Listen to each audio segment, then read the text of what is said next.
আমি আজকে আপনারা এতগুলো মানুষকে সাক্ষী রেখে বললাম, আমি 2018 সালে খাজা গরিব নওয়াজের দরবারে আমি 1 সপ্তাহ ধরে অবস্থান করেছিলাম। খাজা গরিব নওয়াজের দরবারে প্রতিদিন 12টার পরে যাইতাম, ওই ওনার দরবারে গিয়ে জিয়ারত করতাম, বসে বসে দুরূদ জিকির মিলাদ কিয়াম করতাম। বন্ধু, কম পক্ষে 1 সপ্তাহ খাজা গরিব নওয়াজের দরবারে ছিলাম। আপনাদের এলাকায় কেউ যদি নেশা করে সবার সামনে কিন্তু করবে না, করবে কখন? লুকায়া, মানুষ ঘুমাইলে। কথা কয় না কেন? আমি নিজে দেখেছি খাজা গরিব নওয়াজের দরবারে 12টার পরে বন্ধু গিয়েছি, কিন্তু আমি 1 সপ্তাহ রইলাম। ফজরের আজান দিলে জামাতে নামাজ পড়ে এসে বন্ধু আমি আমার রুমে ঘুমাইছি। একটা মানুষকে একটা সিগারেট খাইতে আমি দেখি নাই। সুবহানাল্লাহ বলেন না? খাজা গরিব নওয়াজ যেমন একজন আল্লাহর ওলি ছিলেন। আপনারা সবাই জানেন উনি কাশি চোবাই করে একটু পানি তুলে দিল, আর সেটার সঙ্গে সঙ্গে আনা সাগরের সব পানি উঠে গেছে। আপনারা সবাই তো জানেন। কিন্তু সবচেয়ে যেদিন হিন্দুস্তানের জমিনে কদম দিয়েছিলেন খাজা গরিব নওয়াজ, কদম দিয়েছিলেন, হাঁটতে হাঁটতে হাঁটতে হাঁটতে বড় একটা বৃক্ষ দেখলেন, মানে গাছ। গাছের নিচে ওনার সঙ্গিনী বিশ্রাম করার জন্য গেলেন। যখন তিনি এখানে একটু আরাম করার জন্য চেষ্টা করলেন, খেয়াল করেন, এগুলো শোনেন, বাচ্চাদেরকে শোনাবেন, তাহলে আপনার বাচ্চার আল্লাহর ওলির মর্যাদা বুঝবে। আপনারা যেই জগতে ঢুকেছেন আপনাদের সন্তানেরা ইসলাম কিছুই বুঝবে না, অথচ আল্লাহ বলেছেন Islam is not only a religion but also complete code of life. পরিপূর্ণ পূর্ণাঙ্গ জীবন ব্যবস্থা ইসলামের মধ্যে রয়েছে। কারণ ইন্নাদ-দীনা ইনদাল্লাহিল ইসলাম, ইসলাম হলো আল্লাহ রাব্বুল আলামিনের মনোনীত ধর্ম। যখন খাজা গরিব নওয়াজ ওনার সঙ্গীদেরকে নিয়ে বন্ধু এই বৃক্ষের নিচে একটু বিশ্রাম, মানে তাৎক্ষণিকভাবে একটু সময় বিশ্রাম করবে, তখন বসতে চাইলেন। পৃথিরাজের চাকর গোলাম চলে আসলো। তৎকালীন সময়ে বাদশা ছিলেন পৃথিরাজ। পৃথিরাজের গোলাম চলে আসলো, এসে বলল, আপনাদেরকে মনে হয় বিনদেশী মানুষ, আপনাদেরকে মনে হয় মুসাফির, কেন এসেছেন? আমরা হিন্দুস্তানের জমিন এসেছি একটু বিশ্রাম করব। এবার ওই পৃথিরাজের গোলাম একটা ডাক দিয়ে বললেন, না না না, এখানে আপনাদের বিশ্রামের কোনো জায়গা না, এটা হলো পৃথিরাজের ওটের বিশ্রামের জায়গা। জোরে জোরে কন্যা নাউজুবিল্লাহ। এবার খাজা গরিব নওয়াজ কি করলেন? পৃথিরাজের গোলামকে একটা ডাক দিয়ে বললেন, এটা ওটের ঘুমানোর বিশ্রামের জায়গা। কয় তাহলে ওট বিশ্রামী করবে, উটগুলোকে উঠায় কে? কি বিশ্রামের জায়গা যেহেতু উটগুলো বিশ্রামী করবে, প্রাণীগুলো বিশ্রামী করবে, উঠায় কে? বলে খাজা গরিব নওয়াজ চলে গেলেন নিজের অজানা গন্তব্যের দিকে। বন্ধু, কারণ অজানা গন্তব্য এই কারণে বলেছি, কারণ বন্ধু কোথায় যাবে, কোথায় স্থির তো এখনো করেন নাই, ঠিক কিনা বলে? মাত্র কদম দিয়েছে, যাচ্ছেন, চলে গেলেন বন্ধু। রাত দিন শেষ হয়ে গেল, রাত পুড়িয়ে গেল। এবার ওই পৃথিরাজের গোলাম আসলো পরের দিন ওই বৃক্ষের নিচে, এসে ওটগুলোকে ডাকছে, ওটগুলো উঠতে পারে না। সুবহানাল্লাহ কন্যা, আল্লাহু আকবার কন্যা, আরো জোরে। ওটগুলোকে ডাকছে, ওটগুলো উঠতে পারে না। খাজা গরিব নওয়াজের জীবনী বন্ধু ইতিহাস পড়ে পাইলাম, ওটগুলোকে এমন ভাবে রাখাল মেরেছে, উটের চোখ দিয়ে পর্যন্ত পানি বের হয়ে গেছে, কিন্তু উটগুলো উঠতে পারে না। আল্লাহু আকবার বলেন না। আবার এই অবস্থা দেখলেন, উটগুলোর চোখ বেয়ে বেয়ে পানি পড়ছে, কিন্তু উঠতে পারতেছে না। এবার বন্ধু কি করলেন? ধীরে ধীরে ধীরে ধীরে চলে গেলেন বন্ধু। এবার কার কাছে ধীরে ধীরে চলে গেলেন? এবার চলে গেলেন বন্ধু পৃথিরাজের কাছে। রাখাল যাইয়া বলে, মনিব, ও মনিব। কি? কয় আমাদের ওটগুলো যে গতকালকে গাছের নিচে বিশ্রামে বসছে, ওই ওটগুলো তো উঠতে পারে না, হাজার চেষ্টা করলাম উঠাইতে পারি না। কই কোনো ঘটনা ঘটেছে কি? কয় হ, ঘটনা ঘটেছে। কই কি ঘটনা? কয় গতকালকে আমি দেখেছিলাম বিনদেশী মানুষ এখানে বিশ্রাম করতে এসেছিল, আমি তাদেরকে বিশ্রাম করতে দেইনি। উনি বলেছিলেন তোমাদের উটের বিশ্রামের জায়গা যেহেতু, এগুলো বিশ্রাম করুক, উঠায় কে? এই কথা বলে তিনি দ্রুত গতিতে চলে গেল। কোথায় গেল আমি বুঝতে পারলাম না। এবার ওই পৃথ্বীরাজ ডেকে ডেকে বলে, এরে আমার গোলাম তুমি শুনো, আমার মা আমাকে ভবিষ্যৎবাণী করে গেছে, আমাকে আমার মা ভবিষ্যৎবাণী পড়ে গেছে যে একদিন এই হিন্দুস্তানের জমিনে বিনদেশী মানুষ হবে, সে অনেক বেশি আধ্যাত্মিক শক্তিশালী হবে, তুমি তার সাথে যুদ্ধে বিজয়ী হতে পারবে না। আমার তাহলে কি ওই মানুষটি হিন্দুস্তানের জমিনে কদমটা দিয়ে দিল নাকি? এবার কি করলেন, রাখালকে বললেন যা যা যা, কোন পথে গেছে খুঁজে বের করো। খুঁজে খুঁজে খুঁজে খুঁজে গেলেন এক পাহাড়ের চূড়ায়। বন্ধু, এখন যারা খাজা গরিবে নওয়াজের মাজার জিয়ারত করতে যায়, ওই ওনার আবাসস্থলটা যেখানে অবস্থান করেছিলেন সেটাও পরিদর্শন করতে যায়। এবার কি করলেন, যাওয়ার পরে খাজা গরিবে নওয়াজের কাছে বললেন, হুজুর গতকালকে যা করেছি, অন্যায় করেছি, অপরাধ করেছি, বুঝতে পারিনি, আপনি আমাদেরকে আমাদের গোস্তাকে ক্ষমা করে দেন। যখন এই কথা বলল, ইনি তো এসেছে এই বন্ধু মানুষকে কি করতে, হেদায়াতের পথে আনার জন্য। যখন খাজা গরিবে নওয়াজ বুঝতে পারলেন তারা অনুতপ্ত হয়েছে, এবার বললেন যাও যাও গিয়ে দেখো তোমার উটগুলো স্বাভাবিক হয়ে আছে। ছুটলো এবার খাজা গরিবে নওয়াজের দরবার থেকে।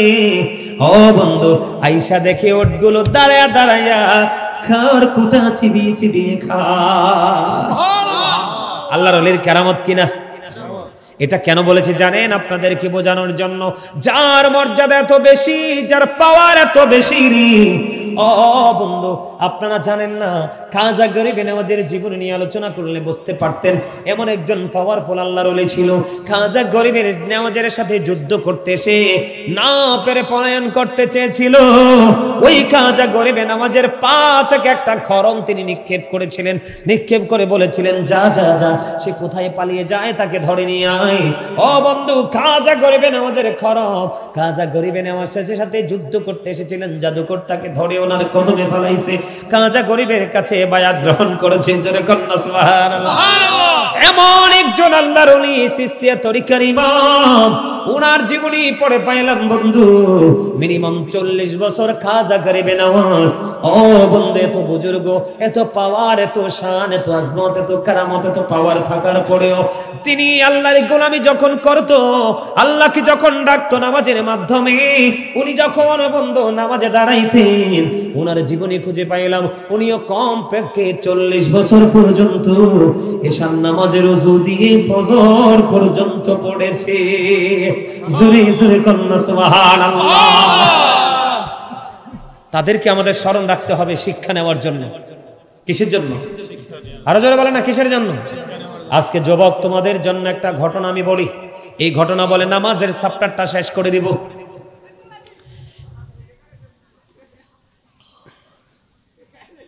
এই এই রাস্তায় হাসোকে,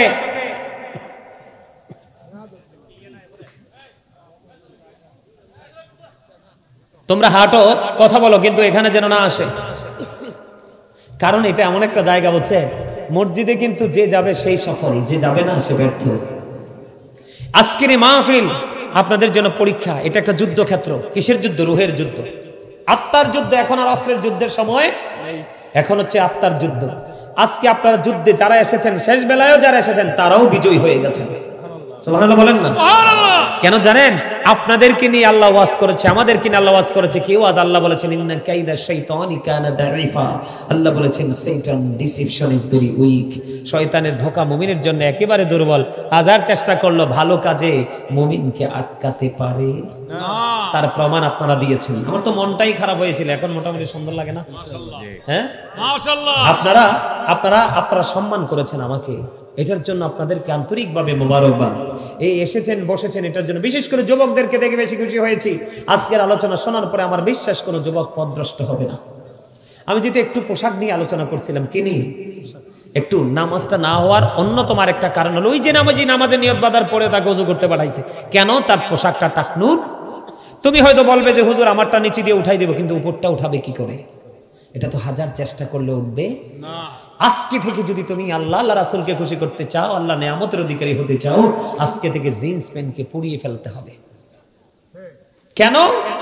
আমার নবীজি জানিয়ে দিয়েছে উম্মত, হক্কানি আলেম, যোগ্য দক্ষ আলেমদের সাথে প্রেমের ডোরি লাগাও, তাদের আলোচনা শোনো, জীবনকে পরিবর্তন করতে পারবা। এদিক তাকান, পৃথিবীর 2 টাকা, অল্প কিছু টাকার জিন্স প্যান্ট যদি তুমি বর্জন করতে পারো আল্লাহ এবং আল্লাহর হাবিবকে খুশি করার জন্য।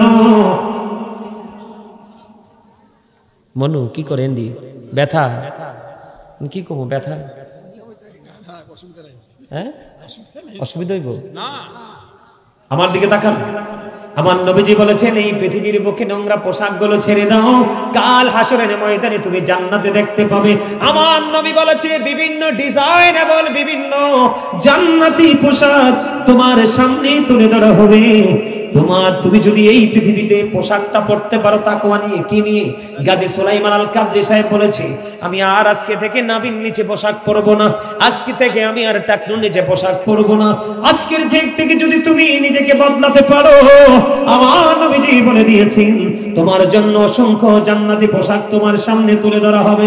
যেই পোশাকটা তুমি স্পেসিফিক ভাবে তুমি গ্রহণ করবে, আমার নবীজি বলেছে সেটাই তোমাকে দেওয়া হবে, যেটা মন চাই তুমি সেটাই ইউজ করতে পারবে। আর যারা শুনবে না, যারা আজকে মানবে না, শোনার পরেও গ্রহণ করবে না, তাদের জন্য অপমানের পোশাক বরাদ্দ, লাঞ্ছনার পোশাক বরাদ্দ। নাউজুবিল্লাহ। তাইলে নোংরা পোশাক ছাড়বো কিনা? অনেক মুরব্বী দেখি লুঙ্গি পরে, মনে হয় যে রাস্তার বালু সব ঝাড়ু দিয়ে নিয়ে যাইতেছে, পিছন দিয়ে চেঁচায় না?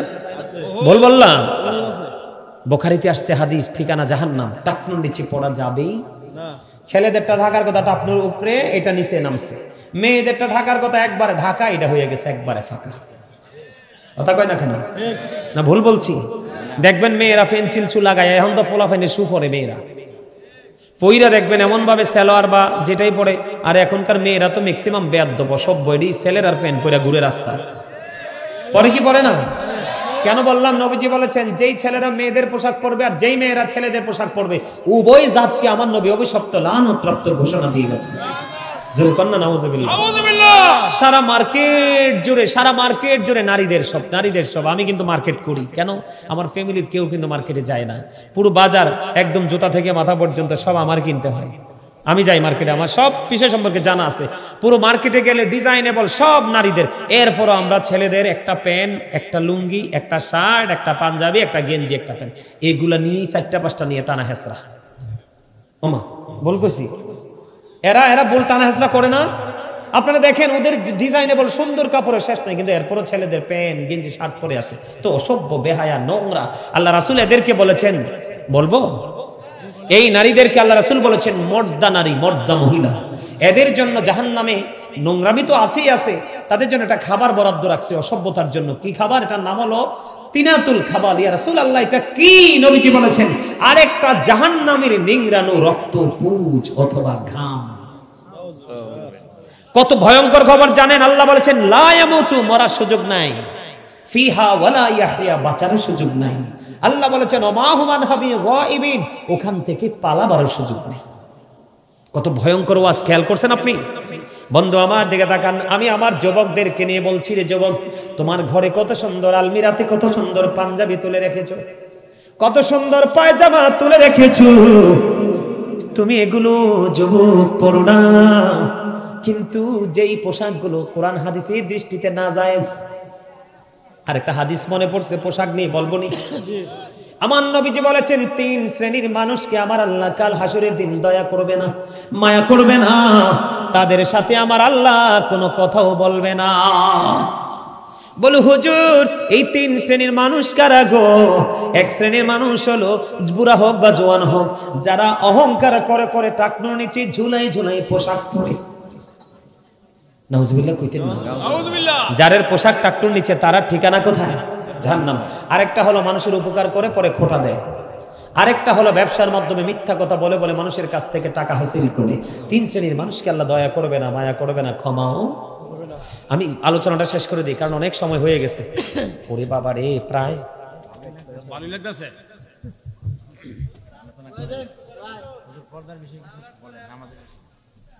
প্রায় 2 ঘন্টার কাছাকাছি হয়ে গেছে তো। হ্যাঁ 2 ঘন্টা হয়ে গেছে, আরো ওয়াজ করা যাবে না তো ভাই, ছেড়ে দিতে হবে। আমি আপনাদেরকে বলি যে পোশাকটা নিয়ে এটা একটা মোস্ট ইম্পর্টেন্ট আমি মনে করি। কি এই এদিকে দেখান, আবু বকর সিদ্দিক রাদিয়াল্লাহু তাআলা নবীকে ভালোবেসেছে, এই জন্য নবীর পাশেই ঘুমাইছে। সুবহানাল্লাহ বলেন না। নবীকে দেখতে গেলে আবু বকরকেও দেখতে মনে চায়, ঠিক না? চায়। আপনারা কি যান নাই মদিনায়? গেছেন না? দেখছেন না কি যে মায়া লাগে, ওখানে গেলেই হৃদয় শীতল হয়ে যায়। এদিকে তাকান, নামাজের গুরুত্ব, নামাজের মর্যাদা বোঝার জন্য বলছি বন্ধুরে আমার। আবু বকর সিদ্দিক মসজিদে আজান হয়ে গেল, আবু বকরের ধন সম্পদ সব বন্ধু দান করে ফেলল। দান করতে করতে বন্ধু দুস্থ হয়ে গেল রে। ওনার কোন পোশাক কেনার মতো কোনো কি নাই, টাকা নাই রে। কিন্তু আজকে মসজিদে আজান হয়ে গেছে, আমার নবী তো অপেক্ষা করবে, আমি আবু বকর ছাড়া নামাজ পড়বে না, আমি এখন কি করব? আবু বকর কেমন প্রেমিক দেখেন। কিন্তু আবু বকরের গায়ে জামাও নাই। কি নাই? আবু বকরের গায়ে জামা নাই রে। ও বন্ধু, আবু বকর এবার কি করলেন? গায়ের মধ্যে ছোট্ট একটা জামা, কিন্তু নামাজের জন্য যে শর্ত, এই শর্ত পরিমাণ পোশাক নাই। এবার আবু বকর সিদ্দিক রাদিয়াল্লাহু তাআলা তিনি কি করলেন? এবার বন্ধু তিনি ঘরের মধ্যে বালিশের গিলাপ কাবার আছে, বালিশের কাবার তিনি ছিঁড়ে ফেললেন। গায়ের জামার সাথে জোড়া লাগাইতে হবে, এখন তো সুই সুতা আছে, তখন তো সুই সুতাও ছিল না। বন্ধু খেজুর কাটাকে বানাইলেন সুই, আর খেজুর পাতাকে বানাইলেন সুতা। গায়ের জামার সাথে বালিশের গাবার ছেড়ে যুক্ত করলেন, খেজুর পাতাকে যুক্ত করে বন্ধু জামা বানাইলেন। জামা বানাইয়া নামাজে যাইতে দেরি হয়ে গেল। আমার নবীজি একটা ডাক দিয়ে বললেন, রে আবু বকর, আমি থাকা অবস্থায় তোমাদের এই অবস্থা, আমি চলে গেলে না জানি কি হবে রে আবু বকর। নবীজি আবু বকরের খবরটা জানে কি জানে না? বুঝতে পারে কি পারে না? এবার কি করলেন? আবু বকর নবীজিকে নিয়ে নামাজ আদায় করলেন। নামাজ আদায় করার পরে আমার নবীজি দোয়া করে দিলেন। নামাজ শেষ করে যখন মসজিদ থেকে বের হলো, নবীজির নূরানি কদম মোবারক যখন মসজিদের বাহিরের দিকে যখন বাড়িয়ে দিল রে, ও বন্ধু আপনার আমার প্রাণের নবীজি এবার কি করলেন? চাইয়া দেখলেন হযরত জিবরাইল আজকে খেজুর পাতার পোশাক পরে আমার নবীর সামনে। জোরে জোরে করেন সুবহানাল্লাহ। আপনারা খেয়াল করেননি আমার কথা? খেজুর পাতার পোশাক পরে আমার নবীর সামনে রে। এবার জিবরাইলকে প্রশ্ন করলেন, আপনার আমার প্রাণের নবী আবু জিবরাইল, আজকে আপনার পরনে কেন খেজুর পাতার পোশাক গো জিবরাইল? আবার জিবরাইল একটা ডাক দিয়ে বললেন, নবী গো, আপনি চাইয়া দেখেন গো, আবু বকরের পরনে খেজুর পাতার পোশাক গো নবী, মায়ার নবী গো। যখন আবু বকর আজান দিল, পাগল হয়ে গেছে আবু বকর, পাগল হয়ে গেছে, পোশাক তো নাই রে, আমি তো নামাজ ছাড়তে পারবো না।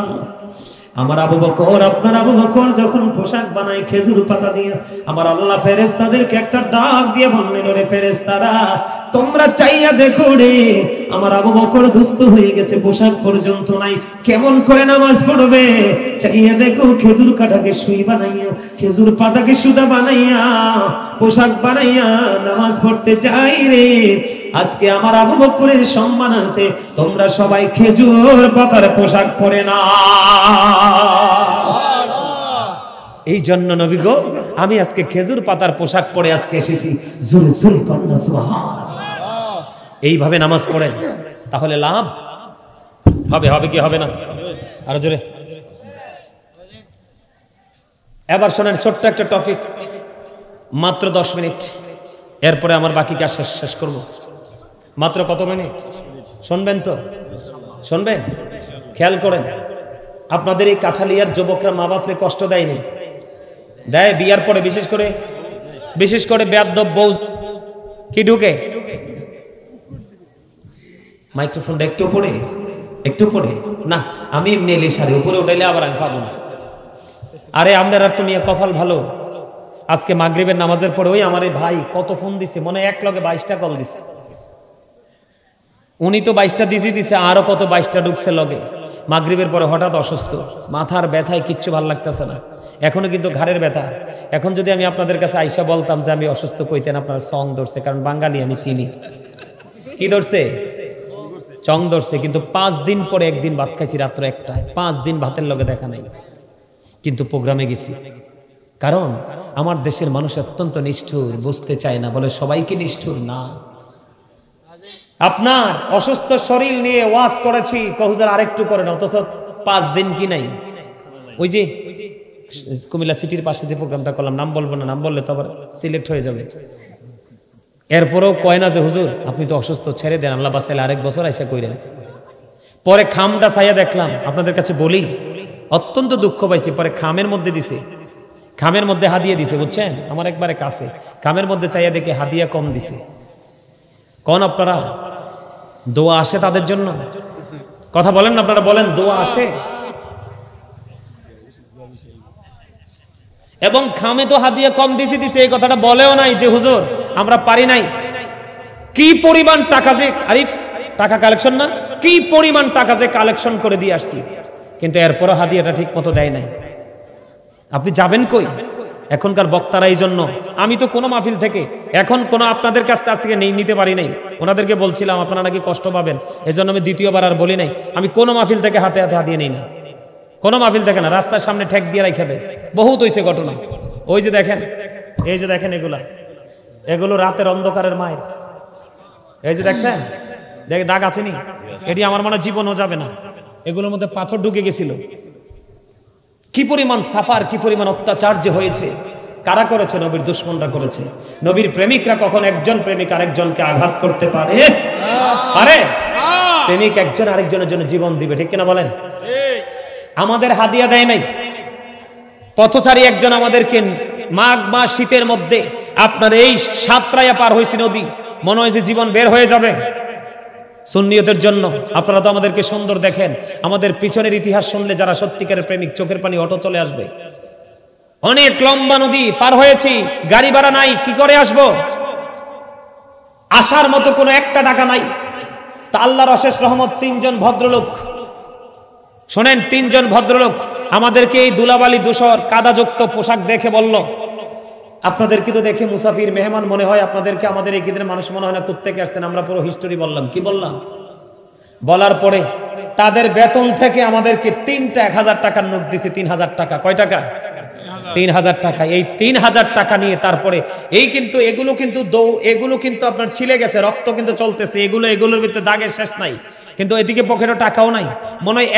মনে হয় রাত্র 11টা থেকে হাঁটতে হাঁটতে মনে হয় ফজরের আগ পর্যন্ত আমরা হাঁটছি, পারাপার হয়েছি।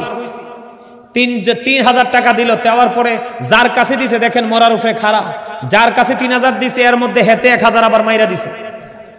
পরে চাইয়া দেখি 2000 টাকা। কয় টাকা? আপনারা হাসেন, এগুলোকে হাসির কথা? যার কাছে 3000 টাকা দিছে যে ওনাদেরকে দিয়ে দাও, উনি 1000 রেখে দিছে। কি করছে? রেখে দিছে। পাইছি কত? 2000 টাকা নিয়ে পড়ে চিকিৎসা করাবার মতো, ওষুধ খরচ দেওয়ার মতো কোনো কি নাই, তফিক নাই। পরে একটা ছেলেকে বললাম, ভাই হুন্ডা দিয়ে আমাদেরকে, তোদের সিটিতে আমাদেরকে একটু নিয়ে দিয়ে আস। আল্লাহ রহমত করেছে, দয়া করেছে মদিনাওয়ালার খাতিরে। তখন বললাম ভাড়া কত? আমি তো জানি এখানে 3000 টাকা আছে, 3টা মোটরসাইকেলের ভাড়া 3000, কিন্তু যাওয়ার পরে দেখলাম যে 2000। কয় হাজার? 2000। 1000 দিব কোত্থেকে? লজ্জা পাইছিনি। এখন বললাম যে ভাই আমি জানতাম এখানে 3000 টাকা, কিন্তু এখন দেখলাম 2000। তোমরা একটা বিকাশ নাম্বার দাও, আল্লাহ যদি সঠিকভাবে কুমিল্লা পৌঁছায় 1000 টাকা পাঠাবো। পরে আইসা 1000 টাকা, তার টাকাটা তাকে পাঠাইছি। জীবনের ইতিহাস অনেক করুন, অনেক কষ্টের। মাহফিল কমিটি আমাদের সাথে যা করে এগুলো বলি না, কারণ আকাশে তো ফালাইলে নিজের উপরে পড়ে, ঠিক কিনা বলেন? আরো জোরে বলেন, পড়ে কি পড়ে না? তো এই জন্য কথার দুয়ারে কথাটা বলে ফেললাম আপনাদেরকে। আমাদের আলোচকদের দুঃখ বোঝার মানুষ পৃথিবীতে খুব কমই আছে, আমাদের কষ্ট বোঝার, দুঃখ বোঝার মানুষ খুব কমই আছে। একমাত্র প্রেমিক পাই কোথায় গেলে? চট্টগ্রাম গেলে। এই জন্য আমি সব ফালাই দিয়ে আমার মায়েরও নির্দেশ, চট্টগ্রামে যাও। পুরো চট্টগ্রাম আমার জন্য উন্মুক্ত।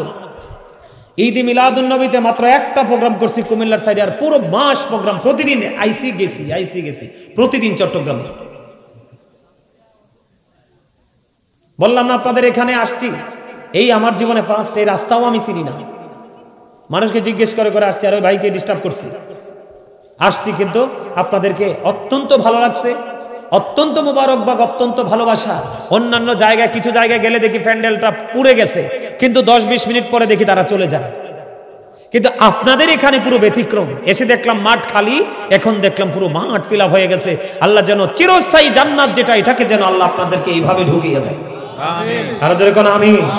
আরো জোরে বলেন আমিন। আমিন বলতে পারেন না? আমিনের অর্থ বুঝেন না? যদি বুঝতেন তাহলে আর আপনি আমিন বলতে কৃপণতা করতেন। এদিক তাকান। সর্বশেষ কথা, আপনাদের এই কাঠালিয়ার জমিনে বউ বিয়ের পরে মাকে কষ্ট দেয়নি? ফোলাফাইন দেয়। এই জন্য আমি একটু ওয়াজ করবো। যুবক, আমি তোমাদেরকে বলি, মা বাবাকে রেকর্ড করো না কেন? তোমার মোবাইলটা বন্ধ করছো কেন? চার্জ শেষ হয়ে গেছে। আমি এটাই অনুভব করছি।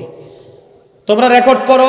আমাকে যদি তোমাদের পছন্দ না হয়, তোমাদের প্রিয় কোনো হুজুর থাকলে বলে গাজী সাহেব এগুলো ওয়াজ করে গেছে, রাইট আছে কিনা, এগুলো তোমরা একটু জাস্টিফাই করবো। আমার দিকে তাকান। মা বাবাকে ভালোবাসা ফরজ, মা বাবাকে কষ্ট দেওয়া হারাম।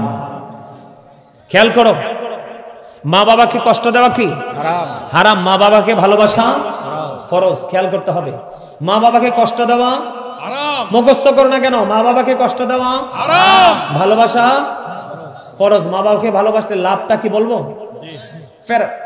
Paradise of the child under the feet of the mother. মায়ের পায়ের নিচেই সন্তানের জান্নাত। এই জন্য আমি বলি, we should obey our parents. আমাদের প্রত্যেকের উচিত আমাদের পিতামাতাকে মান্য করা। কিন্তু মা বাবাকে একটা ইনস্ট্রাকশন দিতে চাই, বলবো? মা বাবা, every parents should take care their children very carefully. প্রত্যেকটা পিতামাতারও উচিত সন্তানের দায়িত্ব যত্ন সহকারে পালন করা। কারণ ফার্স্ট টাইম থেকে আপনি সন্তানকে এমনভাবে ইনস্ট্রাকশন দিবেন, এই সন্তান পৃথিবী ছেড়ে গেলেও সন্তান আপনাকে ছেড়ে যাবে না। এখনকার বাবা মা কিন্তু সন্তানকে পরিপূর্ণ শিক্ষা দেয় না। দোষ কিন্তু বাবা মারও আছে। কারণ কাদামাটিটাকে আপনি যেইভাবে তৈরি করবেন, সেটা সেইভাবেই তৈরি হবে। কথা বুঝে আসছে? এবার আসেন, আমার দিকে তাকান। এই যে আমার স্বাস্থ্য ভাই মোবাইল দ্বারা করাইছে, রেকর্ড করো, এগুলো রেকর্ড করে রাখো। আমি হাদিস শরীফ বলছি, আমার দিকে তাকান। আমার নবীজি বলেছেন, হতভাগা সে, হতভাগা সে, হতভাগা সে কে গো নবী সেই হতভাগা। আমার নবী বলেছেন, পিতা মাতা দুজনকে পাইলো অথবা একজনকে পাইলো, তাদেরকে ভালোবেসে আদর করে মায়া করে জান্নাতি হতে পারলো না, তার মতো হতভাগা সৃষ্টি জগতে আর কেউ হতে পারে না। নাউজুবিল্লাহ। আরো জোরে বলেন নাউজুবিল্লাহ। আমাদের মধ্যে অনেক ছেলে আছে। কি আছে? আমাদের মধ্যে অনেক ছেলে আছে রে, বাবা যখন টাকা চায় বিরক্ত হয়, ঠিক কিনা? মা যখন টাকা চায় বিরক্ত হয়। ও কাঠালিয়া নবীনগরের যুবক, আমি আজকে তোমাদেরকে বলে যাই, তোমরা সাক্ষী থাকো। আমি গাজী সুলাইমান মিলাদে যাই, মাহফিলে যাই, জুম্মা পড়াই, যত পবিত্র কাজ করি, মানুষ তো আমাকে হাদিয়া দেয়, দেয় কি দেয় না? আমি তোমাদেরকে বলি, তোমরা শিখো।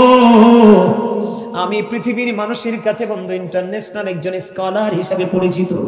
আমাকে সবাই বন্ধু অত্যন্ত ভালোবাসে, মায়া করে, মহাব্বত করে। আমাকে সবাই বড় বক্তা, বড় আলেম হিসাবে চেনে রে গাজী সুলাইমান। আমার বিশ্বাস আজকে এখানে আপনারা অনেক দূর দূরান্ত থেকে আমার ভাইয়েরা আসছেন মহাব্বত করে, যে হুজুরকে মহাব্বত করে, আমাকে কেন্দ্র করে। এখানে একজন আসেননি? আছেন? চাই হাত তুলে দেখান সোজা করে, যে হুজুর আপনাকে কেন্দ্র করে ভালোবেসে আসছি। মাশাআল্লাহ, মাশাআল্লাহ, মারহাবা। অনেক হাত নামান। এই জন্য বন্ধু বলছি তোমাদেরকে, ভাই শুনে রাখো, আমি যখন মিলাদ মাহফিল জুম্মা যা করি, মানুষ যখন হাদিয়া দেয়, এই হাদিয়াটা আমি নিজে কখনোই খরচ করি না। এখনো পর্যন্ত পুরো হাদিয়াটা নিয়ে আমি আমার মায়ের কাছে দেই, মায়ের কাছে রাখি রে। আমি ব্যাংকেও বন্ধ রাখি না। আমার সবচেয়ে বড় ব্যাংক হলো আমার ভালোবাসার জায়গা, আমার মা। সুবহানাল্লাহ। এখনো পর্যন্ত বন্ধু একটা পাঞ্জাবি যদি কিনি, কিছু যদি কিনি রে, মা আমাকে কয়টা টাকা দেন, আমার এই টাকা লাগবে, আমি এই জিনিস কিনবো। বন্ধু, মাও আমার কাছে কৈফিয়ত চাই, তোমার এত টাকা কেন লাগবে? এখনো এই মুহূর্তে পর্যন্ত মা বলবে, তোমার এত টাকা কেন লাগবে? বিশ্বাস করো কাঠালিয়ার যুবক, মাকে ভালোবাসলে এমন ভাবে ভালোবাসবা রে, যেটা দেখে তোমার সমাজের অন্য ছেলেরাও শিক্ষা নেয়। বলে, হুজুর এখানে কেন আসলেন? এক ব্যক্তি আমার নবীজির কাছে গেলেন, যাইয়া ডেকে ডেকে বলে, নবী, নবী গো, আমার বাবা আমার সম্পদগুলো নিজের মতো করে খরচ করতে চায়, মানে আমার উপার্জিত অর্থ আমার নিজের মতো করে খরচ করতে চাই। ইয়া রাসূলুল্লাহ, নবী গো, আমি কি করব? এবার আমার নবী একটা ডাক দিয়ে বললেন, তোমার উপার্জিত অর্থ নয়, তুমি নিজেও তোমার বাবার সম্পদ। শুধু টাকা না, বাবা তোমাকেও বাবার ইচ্ছে মতো করে ইউজ করতে পারবে। জোরে জোরে বলুন না সুবহানাল্লাহ। আপনি যদি আপনার প্রাণে নবীকে ভালোবেসে প্রত্যেকটা জুমার দিনে যদি মাত্র 80 বার যদি দরুদ পড়তে পারেন গো, মাত্র 80 বার যদি দরুদ পড়তে পারেন, আমার নবীজি জানিয়ে দিয়েছে তোমার 80 বছরের সগীরা গুনাহ আমার আল্লাহ মাফ করে দেয়। সুবহানাল্লাহ। আর জোরে বলেন না সুবহানাল্লাহ। বন্ধু, নবীনগর কাঠালিয়ার আমার যুবক, আমার ভাই, আমার বাবা রে, আমার মা, আমি আমার বোনদেরকে ডেকে ডেকে বলবো গো, এই দূরে জানালা খুলে আমার কথাগুলো শোনো। নবীর প্রেম, নবীর ভালোবাসা তোমার জীবনে কত নিয়ামত বয়ে নিয়ে আসবে বন্ধু। দাইলামি শরীফের মধ্যে এসেছে হাদিস খানা, হাদিসের রাবি হলেন হযরত আনাস রাদিয়াল্লাহু তাআলা। আমার নবী, আপনার নবী, দু জাহানের বাদশা নবী, রাহমাতুল লিল আলামিন নবী, তিনি জানিয়ে দিয়েছেন, কেউ যদি প্রাণের নবীকে ভালোবাসিয়া প্রতিদিন যদি বন্ধু মাত্র 1000 বার যদি দরুদ পড়তে পারো গো, আমার নবীজি জানিয়ে দিয়েছেন সে জান্নাত না দেখা পর্যন্ত তার মরণ হবে না। মাত্র 1000 বার নবীর প্রেমের দরুদ। কতবার? আপনি যদি মাত্র 1000 বার নবীকে ভালোবেসে দরুদ পড়তে পারেন, আমার নবীজি কথা দিয়েছে তুমি জান্নাত না দেখা পর্যন্ত তোমার মরণ হবে না। সুরে পড়না সুবহানাল্লাহ। আর জোরে বলেন না সুবহানাল্লাহ। বন্ধুরে আমার, এখানেই শুধু ক্ষান্ত নয়, আমার নবীজি বলেছেন পৃথিবীর বুকে যে যত বেশি দরুদ নবীজির কদমে সালাতু সালাম পৌঁছে দেবে, নবীজির দরুদ তুমি কি ভালোবেসে দরুদ পড়বে, আমার নবীজি বলেছেন ওই দরুদ পড়নেওয়ালা উম্মতগুলো কাল হাসরের দিন আমি নবীর তত কাছে থাকবে, সে দুনিয়ায় যত বেশি দরুদ পড়বে। জোরে জোরে কন্না সুবহানাল্লাহ। আর জোরে বলুন না সুবহানাল্লাহ। হৃদয়ের জানালা খুলে শোনো গো, সবাই জানে বন্ধু নবীজিকে ভালোবাসলে কি হয়, নবীজিকে মহব্বত করলে কি হয়, সুন্নিরা জানে, আপনারাও জানেন, আমি আবার নতুন করে জানিয়ে দিতে চাই বন্ধু। ইসলামের বিশিষ্ট ফেরেশতা আছে কয়জন? 4 জন। কয়জন? হযরত জিবরাইল, হযরত মিকাইল, হযরত ইসরাফিল, হযরত আজরাইল আলাইহিস সালাম। বন্ধু 4 জন ফেরেশতা। কয়জন? আরো জোরে বলেন না কয়জন? আপনি যদি আপনার প্রাণের নবীকে ভালোবাসতে পারেন রে, আমার দিকে তাকান বন্ধু, আপনি যদি আপনার প্রাণের নবীকে ভালোবাসতে পারেন বন্ধু, হযরত জিবরাইল কথা দিয়েছে নবীর প্রেমিকারা চিন্তা করো না, টেনশন করো না, তোমাদের জন্য ভয়ঙ্কর একটা ফল আছে যেটার নাম হলো ফুলসেরাতের ফল, যেটা চুলের চাইতে চিকন হবে, হীরার চাইতে ধার হবে, উপরের দিক থেকে আগুন ঝুলন্ত থাকবে, নিচের দিক থেকে বন্ধু আগুনটা উদিত অবস্থায় থাকবে রে বন্ধু। এত ভয়ঙ্কর, যেটার নিচেই হলো বন্ধু জাহান্নাম। এই জাহান্নামের উপর থেকে তলদেশে গিয়ে পুষতে পুষতে একটা জাহান্নামের কম পক্ষে সময় লাগবে 74 বছর। জোরে জোরে কন্না আল্লাহু আকবার। এত ভয়ঙ্কর ফুলসেরাতের ফুল ওই জাহান্নামের উপরে। জিবরাইল বলল, নবীর প্রেমিক, নবীর প্রেমিকেরা রে, তোমরা চিন্তা করো না, টেনশন করো না, আমি জিবরাইল আছি রে। ও জিবরাইল, তুমি কি করবে? জিবরাইল বললেন, আমি ওই নবীর প্রেমিক দরুদ পড়নেওয়ালা বান্দাগুলোকে আমি জিবরাইল নিজে দায়িত্ব নিয়ে ফুলসেরাতের পুলটা পার করে দেব। জোরে জোরে কন্না সুবহানাল্লাহ। আমার নবীকে ভালোবেসে দরুদ পড়লে বন্ধু লাভের কোনো শেষ নাই। আমার আল্লাহ নিজেও ফেরেশতাদেরকে নিয়ে আমার নবীর উপরে দরুদ পড়ে রেখে না বলা, ইন্নাল্লাহা ওয়া মালাইকাতাহু ইউসাল্লুনা আলান নবী ইয়া আইয়ুহাল্লাযীনা আমানু সাল্লু আলাইহি وسلموا تسليما اللهم صل على سيدنا مولانا محمد وعلى آله مولانا محمد সবাই পড়ে না শোগো আমার প্রাণের নবীজি বসো আমার অন্তরে প্রাণী ভরিয়া দেখিব তোমায় এই দেহে প্রাণ থাকিতে আল্লাহুম্মা মুহাম্মাদে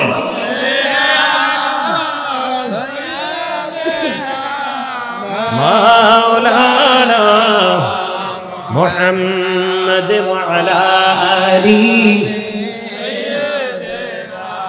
مولانا محمد সবাই পড়েন নবী গো আপনার ভালোবাসায় জীবনের গুনাহ ঝরে যায় নবী গো আপনার ভালোবাসায় আল্লাহর বন্ধু হওয়া যায় আল্লাহুম্মা সাল্লি আলা সাইয়্যিদিনা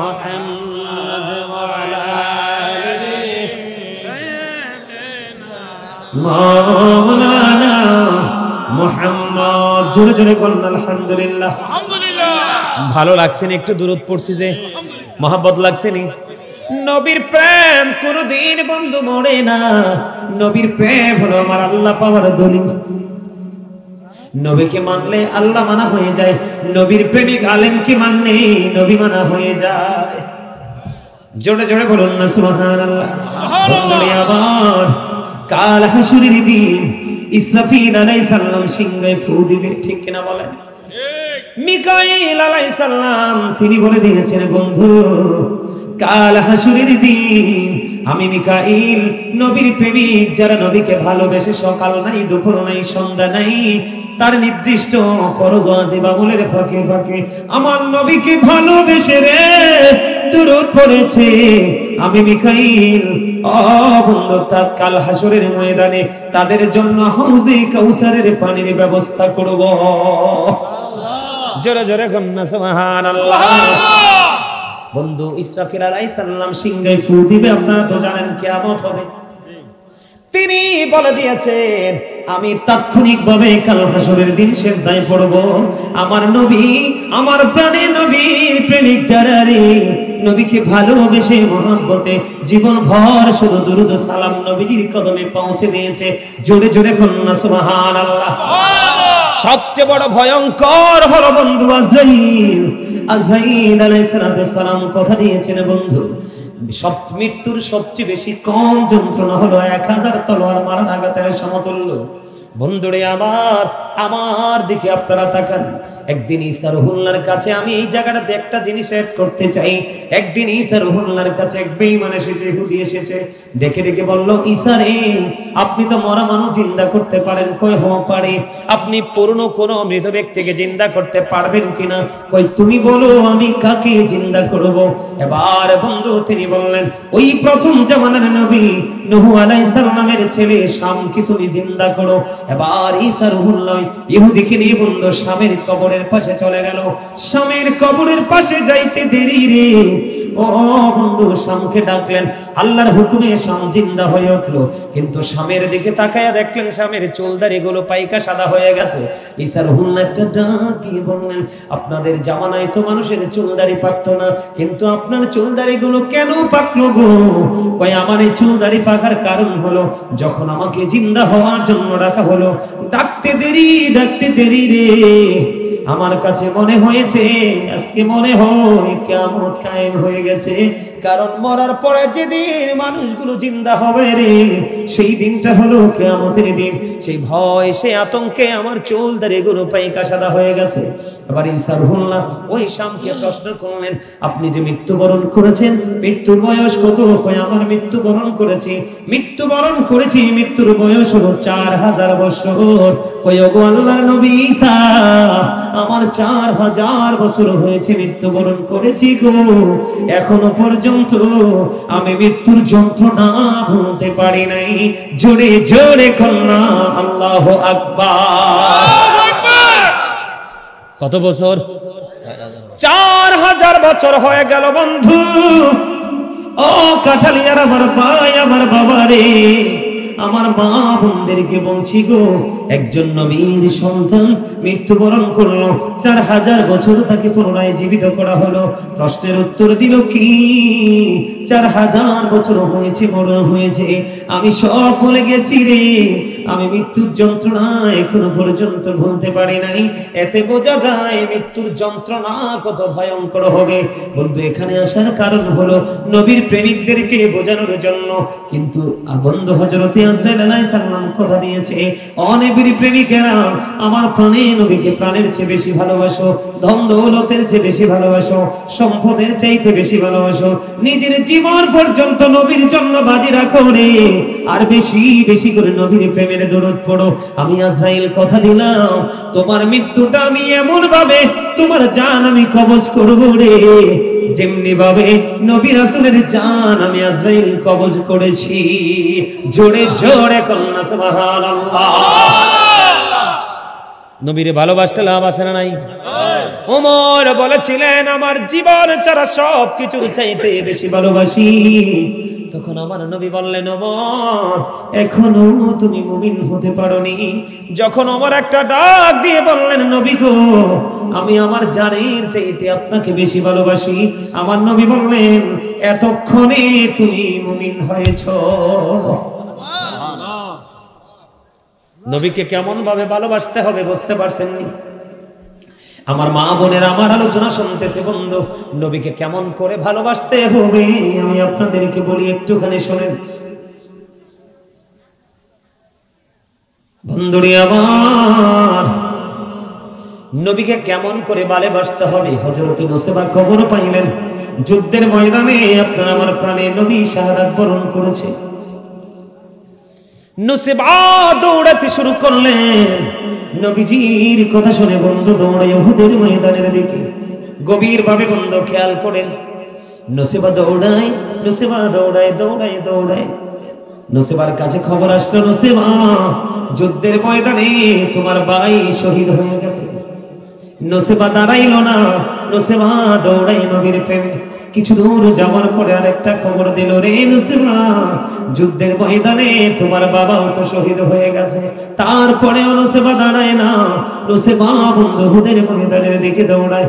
যাইতে যাইতে যাইতে যাইতে বন্ধু আরেকটা খবর আসলো, নুসেবা ও নুসেবা যুদ্ধের ময়দানে তোমার স্বামী শহীদ হয়ে গেছে।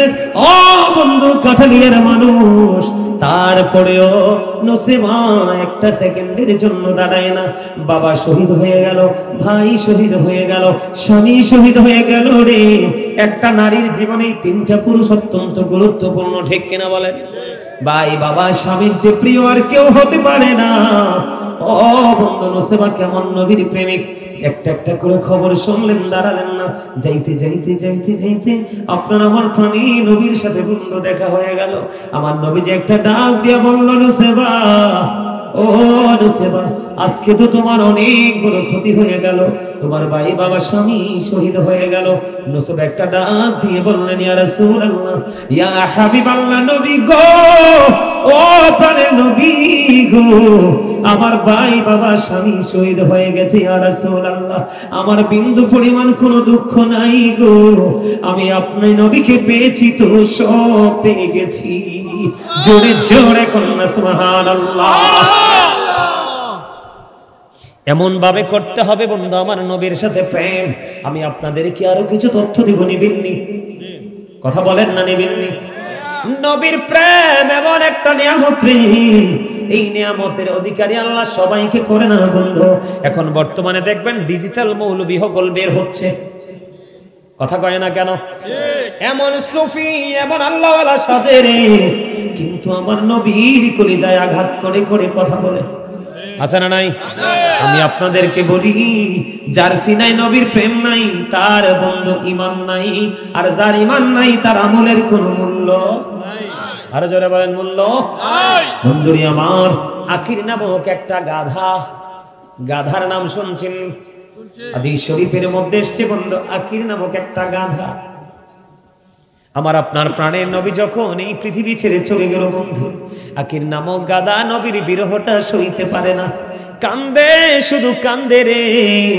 ও বন্ধু, আকির নামক গাধা শুধু কান্দে আর বলে, কোথায় গেল রে আমার প্রাণের নবীজি?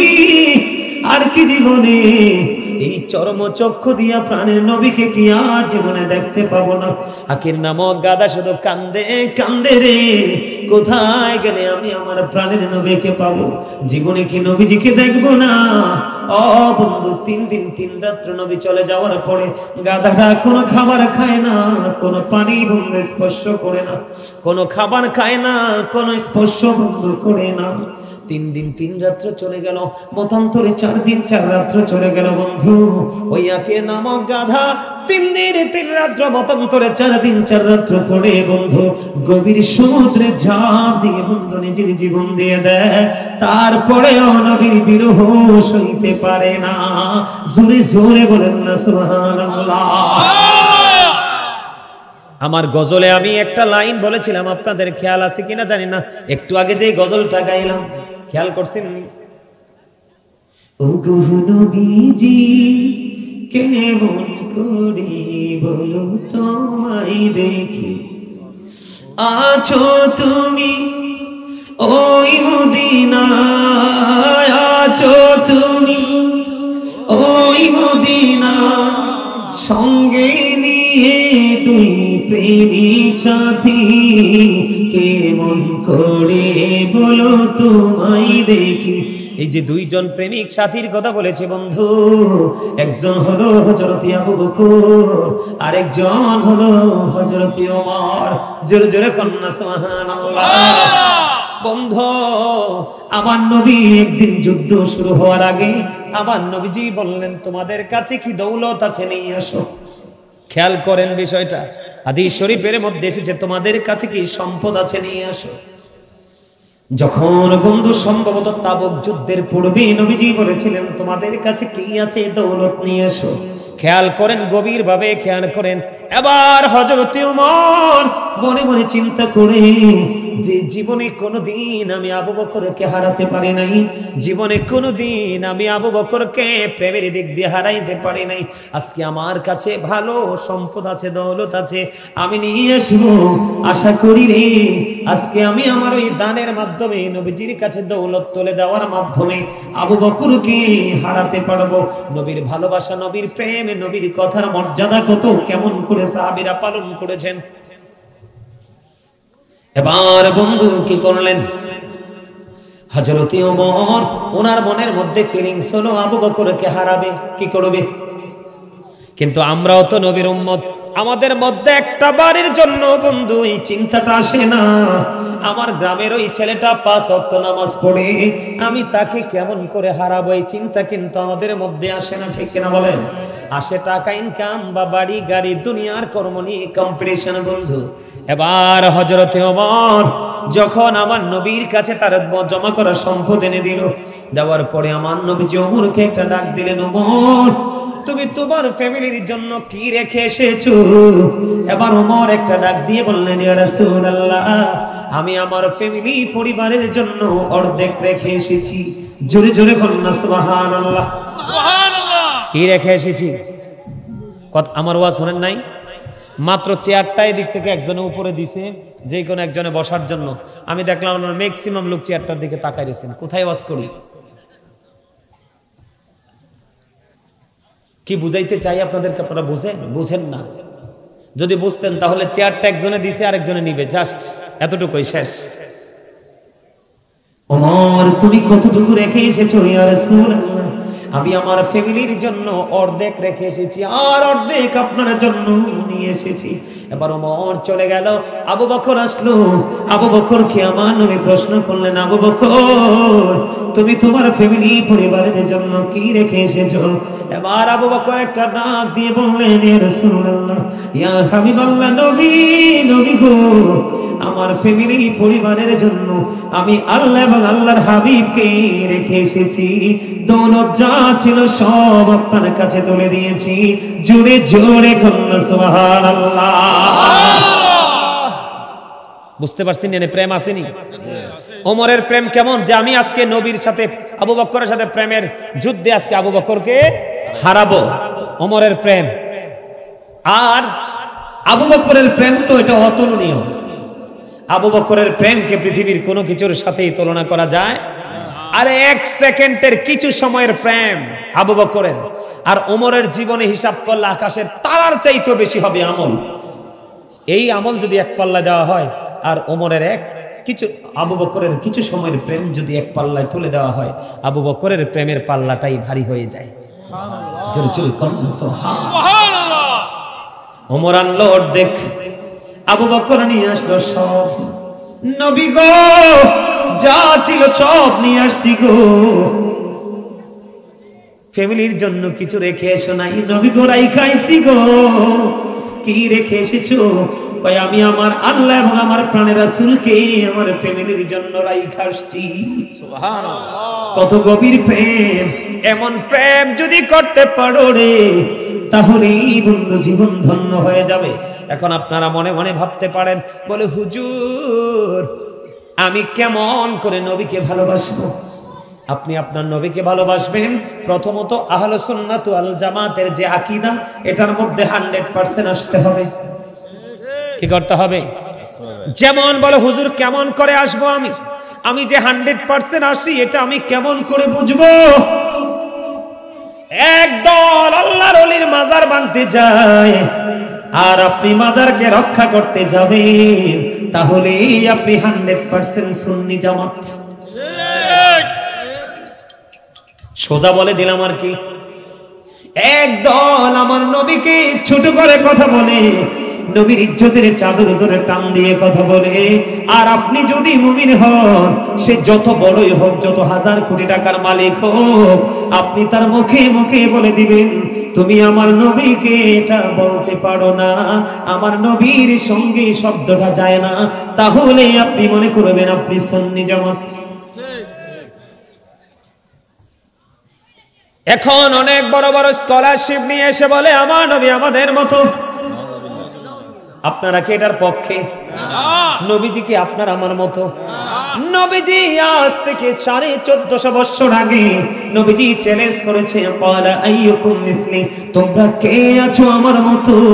ওই তৎকালীন সময় থেকে আজ পর্যন্ত কেউ হাত তুলতে পারে না। কারণ পারবে কেমন করে? আপনার আমার প্রাণের নবী বেনজির ও বেমিসাল। জোরে জোরে করুন সুবহানাল্লাহ। আলা হযরত কি বলেছে বলবো নি? একটা কথা বলেন না, আলা হযরত কি বলছে বলবো নি? আলা হযরত বলেছে, খালিকি কুল্লি আফিকু মালিকি কুল বানা দিয়া, दोनों जहां है आपके कब्जा इख्तियार में। जोरे जोरे कन्ना मारहाबा, আরে আরে জোরে মারহাবা। আলা হযরত বলেছে, আল্লাহ সবকিছুর মালিক, মালিকানা দিয়েছে আপনার আমার প্রাণের নবীর হাতে। দোনো জাহাঁ আপনি কবজা ইখতিয়ার নেই, দোনো জাহাঁ আমার নবীর ইচ্ছার উপর ছেড়ে দিয়েছে আমার আল্লাহ। জোরে কন্না সুবহানাল্লাহ, আরে জোরে আরে জোরে। আল্লাহ হযরত কি বলেছে? সবসে আওলা ওয়ালা নবী, सबसे वाला वाला नबी, सबसे औला वाला नबी, सबसे वाला वाला। अपनी मौला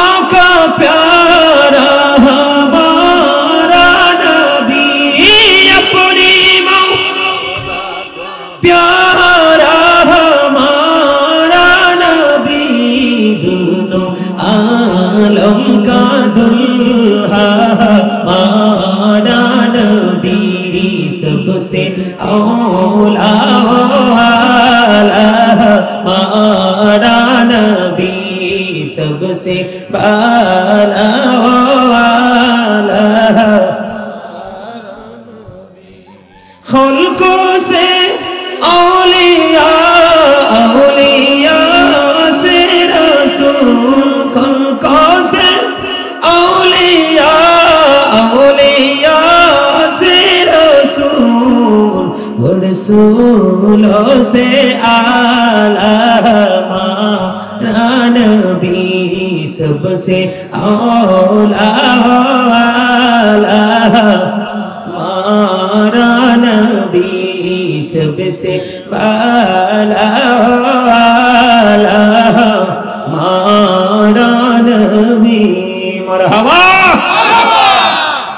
আলা হযরতের কালাম মজান না আর জোরে কোন মজান না আপনার নবীকে যখন মাটি বলবে আপনি বলবেন নো আমার নবী নূর কারণ আমার নবী আসতে দেরি পৃথিবী থেকে অন্ধকার দূর হইতে দেরি হয় নূর কি না এটা হলো আহলে সুন্নাত ওয়াল জামাতের 100% নমুনা আমি নবীজিকে দাঁড়িয়ে বসে মিলাদ পড়ে নবীজির কদমে সালাত ও সালাম পৌঁছে দেব এক পক্ষ বলবে বেদাত আপনি যদি বলতে পারেন নো এটা নবীর প্রেম এটা মুস্তাহাব তাহলে আপনি 100% নবীর প্রেমিক সোজা কথা কথা কি বুঝতে পারছেন আপনারা আরো জোরে বলেন বুঝতে পারছেন আমার কথা সহজ না আপনারা সহজে বুঝতে পারেন আমরা নবীর পক্ষে নবীকে ভালোবাসি তো নবীর ভালোবাসতে হলে কর্মের মাধ্যমে নবীর ভালোবাসার প্রকাশ করতে হবে ঠিক না বলেন আমার নবী যেটা বলেছে আমরা সেটা করব যেটা বলে নাই সেটা করব না নবী যেটা করেছে সেটা আমরা করব নবীজি যেটা করে নাই সেটা আমরা করব না কিন্তু নবীজি যা করেছে সব কিন্তু আমাদের পক্ষে করা সম্ভব নয় কারণ আমরা তো নবীর মতো নই ঠিক না বলেন আমার কথা বুঝতে পারছেন আপনারা তাহলে আমরা আমার নবীকে ভালোবাসবো তো নবীকে মহব্বত করব তো নবীকে মহব্বত না করতে পারলে কিন্তু আপনি আমি নিজেকে আমরা ঈমানদার বলে দাবি করতে পারবো না এখন নবীকে যদি আপনি মহব্বত করেন তাহলে আপনাকে কি করতে হবে শুরুতে নামাজ পড়তে হবে কি করতে হবে নামাজ এখন আমাদের সমাজের মধ্যে সুদ আছে ঘুষ আছে মিথ্যা কথা আছে পরনিন্দা আছে পরের হক নষ্ট করার মানসিকতা আছে না নাই এগুলো কেন হয় জানেন আমরা আমাদের নবীজির আদর্শকে অন্তরে ধারণ করতে পারিনি বাস্তবায়ন করতে পারিনি এই জন্য কারণ আল্লাহ রাব্বুল আলামিন সূরা আনকাবুতের মধ্যে বলেছেন ইন্নাস সালাতা তানহা আনিল ফাহশাই ওয়াল মুনকার নামাজ মানুষকে খারাপ কাজ থেকে বাঁচিয়ে রাখে আস-সালাতু মিরাজুল মুমিনিন নামাজ হলো মুমিনদের জন্য মেরাজ মিফতাহুল জান্নাতিস সালাহ নামাজ হলো জান্নাতের চাবি কথা বুঝেন আপনারা নবীজি যা করেছে সব আপনার আমার জন্য শিক্ষা কারণ তিনি আমাদের শিক্ষক হিসেবে এসেছে আমাদেরকে তাকান of all the great religious personalities of all prophet Muhammad রাসূলুল্লাহ সাল্লাল্লাহু আলাইহি সাল্লাম ওয়াজ দ্য মোস্ট সাকসেসফুল আপনার আমার প্রাণের নবী পৃথিবীতে যত নবী রাসূল এসেছে সকল নবী রাসূলের মধ্যে ইমামতি থেকে রাজনীতি থেকে ইমামতি প্রত্যেকটা জায়গা আপনার আমার প্রাণের নবী সফল মোস্ট সাকসেসফুল সবচেয়ে বেশি সফল আমেরিকার গবেষক মাইকেল এইচ হার্ট তিনি বলেছেন the 100 ranking of the most influential person in the history তিনি 100 জন প্রভাবশালীর তালিকা করেছেন কতজন 100 জন প্রভাবশালীর তালিকা করেছেন 100 জন প্রভাবশালীর তালিকায় তিনি ইনফ্লুয়েন্সিয়াল দ্বারা আপনার আমার নবীকে শ্রেষ্ঠ প্রভাবশালী হিসেবে আখ্যায়িত করেছেন আরো জোরে কন্যা সুবহানাল্লাহ একটা एग्जांपल দেই 1969 সালে নীল আর্মস্ট্রং $50 লক্ষ কোটি ব্যয় করে দুই বন্ধুকে নিয়ে চাঁদের দেশে গিয়েছেন ওখান থেকে বিন্দু পরিমাণ বালুকণা নিয়ে ফিরে এসেছেন আর আপনার আমার প্রাণের নবী চাঁদ পৃথিবী থেকে মাত্র 1,40,000 মাইল দূরে কত মাত্র 1,40,000 মাইল দূরে আপনার নবী পৃথিবী থেকে দাঁড়াইয়া চাঁদকে ইশারা করতে দেরি চাঁদটা দুইটা টুকরা হইতে দেরি হয় না পৃথিবীতে আরেকজন নবী আসেনি এমন আরে আমার নবী কেমন নবী মুসা আল্লাহকে দেখতে চেয়েছে আল্লাহ নাকচ করে দিয়েছে মুসা বলে রব্বি আরিনি আল্লাহ বলে লন তারানি মুসা আমার আল্লাহকে দেখতে চেয়েছে আল্লাহ না করে দিয়েছে আর কোরআন শরীফের 15 পারা সূরা বনী ইসরাঈলে আপনি খুলে দেখেন মুসা আল্লাহকে দেখতে চাইলো আল্লাহ দেখা দিল না আপনার আমার প্রাণের নবী ও বন্ধু আমরা কত দামি আমাদের মর্যাদা কত বেশি আমাদের সম্মান কত বেশি কোরআন শরীফের 15 পারা সূরা বনী ইসরাঈল আল্লাহ বলে দিয়েছেন সুবহানাল্লাযী ইয়াসরা বি আবদিহি লাইলাম মিনাল মাসজিদিল হারাম।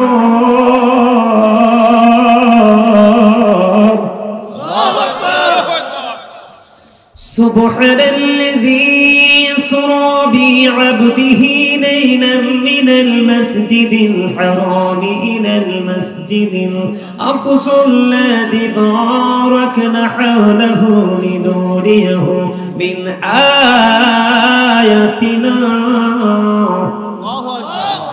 আল্লাহ রাব্বুল আলামিন বলে দিয়েছেন, বন্ধুরে আমার, আমি সংক্ষিপ্ত করে বলি, এই আয়াতের যে মূল অর্থটা হলো, আল্লাহ রাব্বুল আলামিন আল্লাহর প্রিয় হাবিবকে দাওয়াত দিয়েছেন, মসজিদে হারাম থেকে মসজিদে আকসা পর্যন্ত নিয়েছেন। আমার আল্লাহ চারপাশ বন্ধু বরকতময় করে দিয়েছেন। কেন কেন রে? আমার আল্লাহ বলে, আমি যেন আমার হাবিবকে আমার নিদর্শন দেখাতে পারি। বলতেছে কে? আরো জোরে বলেন। বন্ধুরে আমার, এই মেরাজের রজনীতে আমার নবী গিয়েছিলেন, আল্লাহর সাথে সশরীরে দেখা করেছেন। আল্লাহর হাবিবের মেরাজ হলো আল্লাহর সাথে দিদার, আর হাবিবের উম্মতের মেরাজ হলো নামাজ। কি নামাজ? নামাজ ছিল 50 ওয়াক্ত। মুসা নবীর পরামর্শে আমার নবী কমাইতে কমাইতে 5 ওয়াক্ত নিয়ে আসছে। আমার আল্লাহ একটা ডাক দিয়ে বললেন, হাবিব, আপনি আমার বন্ধু, আমার একা একা ভালো লাগছিল না, আমি আপনাকে ভালোবেসে আমি প্রেমে পড়ে আপনাকে বানিয়েছি। হাবিব, কেমন করে বানিয়েছেন? নবীজি বলেছেন, এদিকে তাকান, নবীজি বলেছেন, I am from the light of Allah and everything has been created from my light. রাসূল বলেছেন, I am from the light of Allah, আমি আল্লাহর নূর থেকে, and everything has been created from my light, সৃষ্টির প্রত্যেকটা বস্তু আমি নবীর নূর থেকে। জোরে কন্না সুবহানাল্লাহ। আর জোরে, আনা নূরুম মিন নূরিল্লাহি ওয়া কুল্লু শাইইন মিন নূরি। জোরে কন্না আল্লাহু আকবার। আমার রাসূল আরো বলেছেন, আউয়ালু মা খালাকাল্লাহু নূরি। আমার রাসূল বলেছেন, I was a prophet when Adam was mixture of water and mud, আমি ওই সময় নবী যখন আদম ছিল কাদা মাটির মাঝে। জোরে জোরে কন্না সুবহানাল্লাহ। আমার নবীজিকে আল্লাহ আপন করে ভালোবেসে বানাইলেন, সৃষ্টি করলেন, আল্লাহর প্রিয় হাবিব হাবিবুল্লাহ বানালেন। 1,24,000 নবী রাসূলের মধ্যে 8 জন নবীকে আল্লাহ রাব্বুল আলামিন বন্ধু স্বর্গীয় উপাধি দিলেন। এর মধ্যে একজন হলো আপনার আমার প্রাণের নবী, যাকে বলা হয় there is no god but Allah, মুহাম্মাদুর রাসূলুল্লাহ সাল্লাল্লাহু আলাইহি ওয়াসাল্লাম is the messenger of Allah. ও বন্ধু, এটা হলো কালেমা লা ইলাহা ইল্লাল্লাহ মুহাম্মাদুর রাসূলুল্লাহ। ও বন্ধু, আপনাদেরকে খেয়াল করতে হবে, এমন নবীর উম্মত আমরা হয়েছি, জান্নাতের রুমে সেই নবীর নাম, তওবা নামের কোটি কোটি পাতায় পাতায় সেই নবীর নাম, হুর গালমানের কপালে চিনাই সেই নবীর নাম, ফেরেশতাদের গলায় ঝুলানো সেই নবীর নাম। জোরে জোরে কন্না সুবহানাল্লাহ।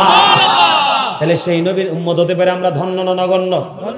আর যারা বলেন, আমি সব সময় বলি, I am very successful person, I am the great person, কারণ আমি আখির নবীর উম্মত হতে পেরেছি। এর চেয়ে বড় খুশনসিব আমার আর কিছু হতে পারে না। আপনারা আমার দিকে খেয়াল করেন, there is no god but Allah, সে আল্লাহ ব্যতীত কোনো উপাস্য নেই। মুহাম্মদ রাসূলুল্লাহ সাল্লাল্লাহু আলাইহি ওয়াসাল্লাম is the messenger of Allah, আল্লাহর প্রিয় হাবিবকে আল্লাহ মেসেঞ্জার হিসেবে পাঠিয়েছেন। আল্লাহ বলেছেন, Allah the first pillar is the lord of world, Rabbul Alamin, Muhammad Rasulullah sallallahu alaihi wasallam is the blessing for the world, rahmatan lil alamin. জোরে জোরে বলেন না সুবহানাল্লাহ, আর জোরে বলুন না সুবহানাল্লাহ। আমার এই জায়গাটাতে নিয়ে আসার কারণ হলো, আমরা ওই যে বলেছি, সুন্নিরা বলে নবী বেনজির বেমিসাল, আর নবীর দুশমনেরা বলে নবী আমাদের মতো। যারা বলে নবী আমাদের মতো, তাদের ঈমান আকীদা ঠিক নাই। যারা বলবে আমার নবী সৃষ্টির কারো মতো নয়, আমার নবী বেনজির বেমিসাল, আল্লাহর পক্ষ থেকে আসা স্পেশাল নবী, সকল নবীদের নবী, ইমামুল মুরসালিন। মেরাজের রজনীতে সকল নবীদের ইমাম হয়েছিলেন আমার নবী, এই জন্য আমার নবী ইমামুল মুরসালিন, নবীদের নবী। বন্ধু, নবীজি আপনার আমার মতো না। একটা আসমান থেকে আরেকটা আসমানের দূরত্ব হলো 500 বছরের। নবীজি এশার নামাজ পড়ে উম্মে হানির ঘড়ি, এখানে জিবরাইল এসে ডেকে বললেন, নবী নবী গো, আজকে তো আপনার আল্লাহর বাড়িতে দাওয়াত যেতে হবে। ঘুম থেকে জাগালেন, জমজমের কিনারায় নিলেন, নবীজির সিনা মোবারক সাফ করলেন, তারপরে আবার সেটিং করলেন, অনেক কিছু করে করে বন্ধু 7 আসমান ফাড়ি দিলেন। এক আসমান থেকে আরেক আসমানের দূরত্ব 500 বছরের রাস্তা, তাহলে 7 আসমান ফাড়ি দিলেন, সিদরাতুল মুনতাহায় গেলেন, বোরাককে মাইনাস করে দিলেন, রফরফ নেমে আসলো, রফরফের সাহায্যে মহাশূন্য অতিক্রম করে আল্লাহর আরশ পর্যন্ত চলে গেল। জোরে জোরে কন্যা সুবহানাল্লাহ। এটা কি সৃষ্টির কারো পক্ষে সম্ভব? আরো জোরে বলেন, এটা কি সৃষ্টির কারো পক্ষে সম্ভব? কোন নবীর পক্ষে সম্ভব? তাহলে নবীকে আমাদের মতো বললে নবীকে ছোট করা হয় কিনা? কথা বলেন না কেন? তো নবীকে ছোট যে করবে তে কখনো ইমানদার হতে পারে না। আমার কথা হলো বন্ধু, আমরা সুন্নিরা বলি নবী গায়েবের খবর জানে, নবীর দুশমনেরা বলে জানে না। যদি নবী গায়েবের খবর না জানতো তাহলে আপনার আমার কাছে এত খবর আসলো কেমন করে? কথা বলেন না কেন? এটা কি একবারও প্রশ্ন আসে না মনে? এদিকে তাকান, আমি আপনাদেরকে একটু ডিরেক্টলি বলে ফেলতেছি বন্ধু, যেহেতু নামাজ নিয়ে আলোচনা করব। নবীজি যখন আল্লাহর আরশের দরজায় গেলেন, নবীজিকে নবীজির পাদুকা মোবারক খুলতে চায়, আমার আল্লাহ ডাক দিয়ে বললেন, হাবিব আপনার পাদুকা খোলার প্রয়োজন নেই, এটা নিয়ে ভিতরে চলে আসেন। আল্লাহ তুমি যখন মূসা কালিমুল্লাহকে বলেছিলে, মূসা কোহিতুরে যাও, জুতা খুলে যাও, ওই কোহিতুরের তুলনায় আপনার আরশের দাম তো অনেক অনেক বেশি গো, আমি কেমন করে পাদুকা নিয়ে আসবো? আমার নবীজিকে আমার আল্লাহ ডাক দিয়ে বললেন, হাবিব আমি মূসাকে এই কারণে জুতা খুলতে বলেছিলাম, কারণ মূসাকে আমি কোহিতুরের মাটি লাগাইয়া মূসার ইজ্জত বাড়াবো। জোরে জোরে কন্যা সুবহানাল্লাহ। হাবিব আমি আপনাকে বলেছি আপনার জুতা মোবারক নিয়ে আমার আরশে কদমটা বাড়িয়ে দেন। হাবিব ওই দিন মূসাকে কোহিতুরের মাটি লাগাইয়া মূসার ইজ্জত বাড়িয়েছি, আর আজকে আপনার জুতার ধুলি লাগাইয়া আমি আমার আরশের ইজ্জত বাড়াবো। কারণ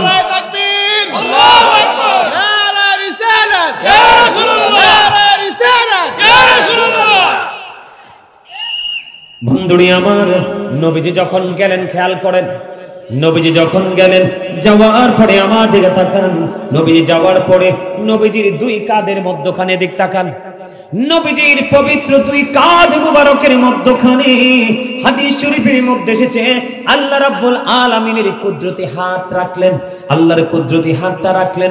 হাদিস শরীফের মধ্যে এসেছে নবীজি বললেন, আল্লাহর কুদরতি হাতটা রেখেছেন কেন? রাখতে দেরি আমার বুক পর্যন্ত সেই প্রশান্তিতে চলে আসলো। এই হাতটা রাখার কারণ হলো আমার নবীকে আমার আল্লাহ প্রশ্ন করলেন, হাবিব আসমানে ফেরেশতারা কি নিয়ে কথা কাটাকাটি করছে, ঝগড়া করছে। এবার ফেরেশতা যখন প্রশ্ন করলেন, নবীজি বললেন, আল্লাহ আপনি তো ভালো জানেন। এই কথা বলতে দেরি আমার আল্লাহর কুদরতি হাত ও বন্ধু কি করলেন? আমার নবীর দুই কাঁধ মুবারকের মধ্যখানে কুদরতি হাতটা রাখলেন। রাখতে দেরি নবীজি বললেন, প্রশান্তময় হয়ে গেল আমার সিনা, ও পর্যন্ত চলে আসলো প্রশান্তি।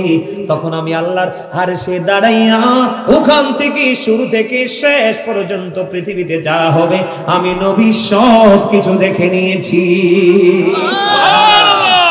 অন্য হাদিসের মধ্যে আসছে নবীজি বলেছেন এত স্পষ্ট দেখে নিয়েছে, একজন মানুষ তার হাতের তালুটাকে যেমনি স্পষ্ট দেখতে পায়, নবীজি সৃষ্টির শুরু থেকে শেষ পর্যন্ত ঠিক তেমনি ভাবে স্পষ্ট দেখতে পাইছে। জোরে জোরে সুবহানাল্লাহ। সেই মেরাজের রাত্রিতে উম্মতের জন্য আল্লাহ ভালোবেসে নামাজ পাঠিয়ে দিলেন। এটা আল্লাহ বলেছেন, হাবিব এটা আপনার উম্মতের মেরাজ। 50 ওয়াক্ত থেকে মাইনাস করে 5 ওয়াক্তের মধ্যে আনলো। আল্লাহ ডাক দিয়া বলে, হাবিব আপনার উম্মত যদি সঠিকভাবে 5 ওয়াক্ত নামাজ পড়তে পারে, আমি আল্লাহ কথা দিলাম তাদের আমলনামায় 50 ওয়াক্তের সওয়াব দিব। সুবহানাল্লাহ। আর জোরে কন্না সুবহানাল্লাহ। সুবহানাল্লাহ। তাহলে আমাদের দাম বাড়লো না কমলো? কার কারণে? নবীজির কারণে। তাহলে নবীজিকে মহব্বত করার দরকার আছে না নাই? আমি আপনাদেরকে আরো সহজ করে দিই। আমার নবী বলেছেন, মান সাল্লাল ফারদাইনি দাখালাল জান্নাহ। আমার নবীজি বলেছে হাদিস শরীফের মধ্যে এসেছে বন্ধু, যেই ব্যক্তি শীতল সময়ের 2 ওয়াক্তের নামাজ পড়বে তার আবাসস্থল হবে জান্নাত। বন্ধু এই ঠান্ডা সময় কোন সময়?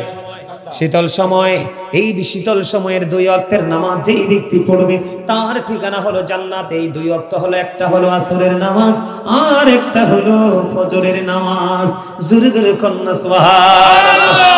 বন্ধু এখানেই শুধু ক্ষান্ত নয়, মান তারাকা সালাতিল আসরি ফাকাদ হাবিতা আমালুহু, যেই ব্যক্তি আসরের নামাজ ছেড়ে দিল তার সব আমল যেন বিনষ্ট হয়ে গেল। আসরের নামাজ ছেড়ে যাবে না, বড় বরকতের নামাজ বলে অন্যটি ছাড়া যাবে না, ছাড়া যাবে না, গুরুত্ব বেশি। জোরে জোরে কন্যা সুবহানাল্লাহ।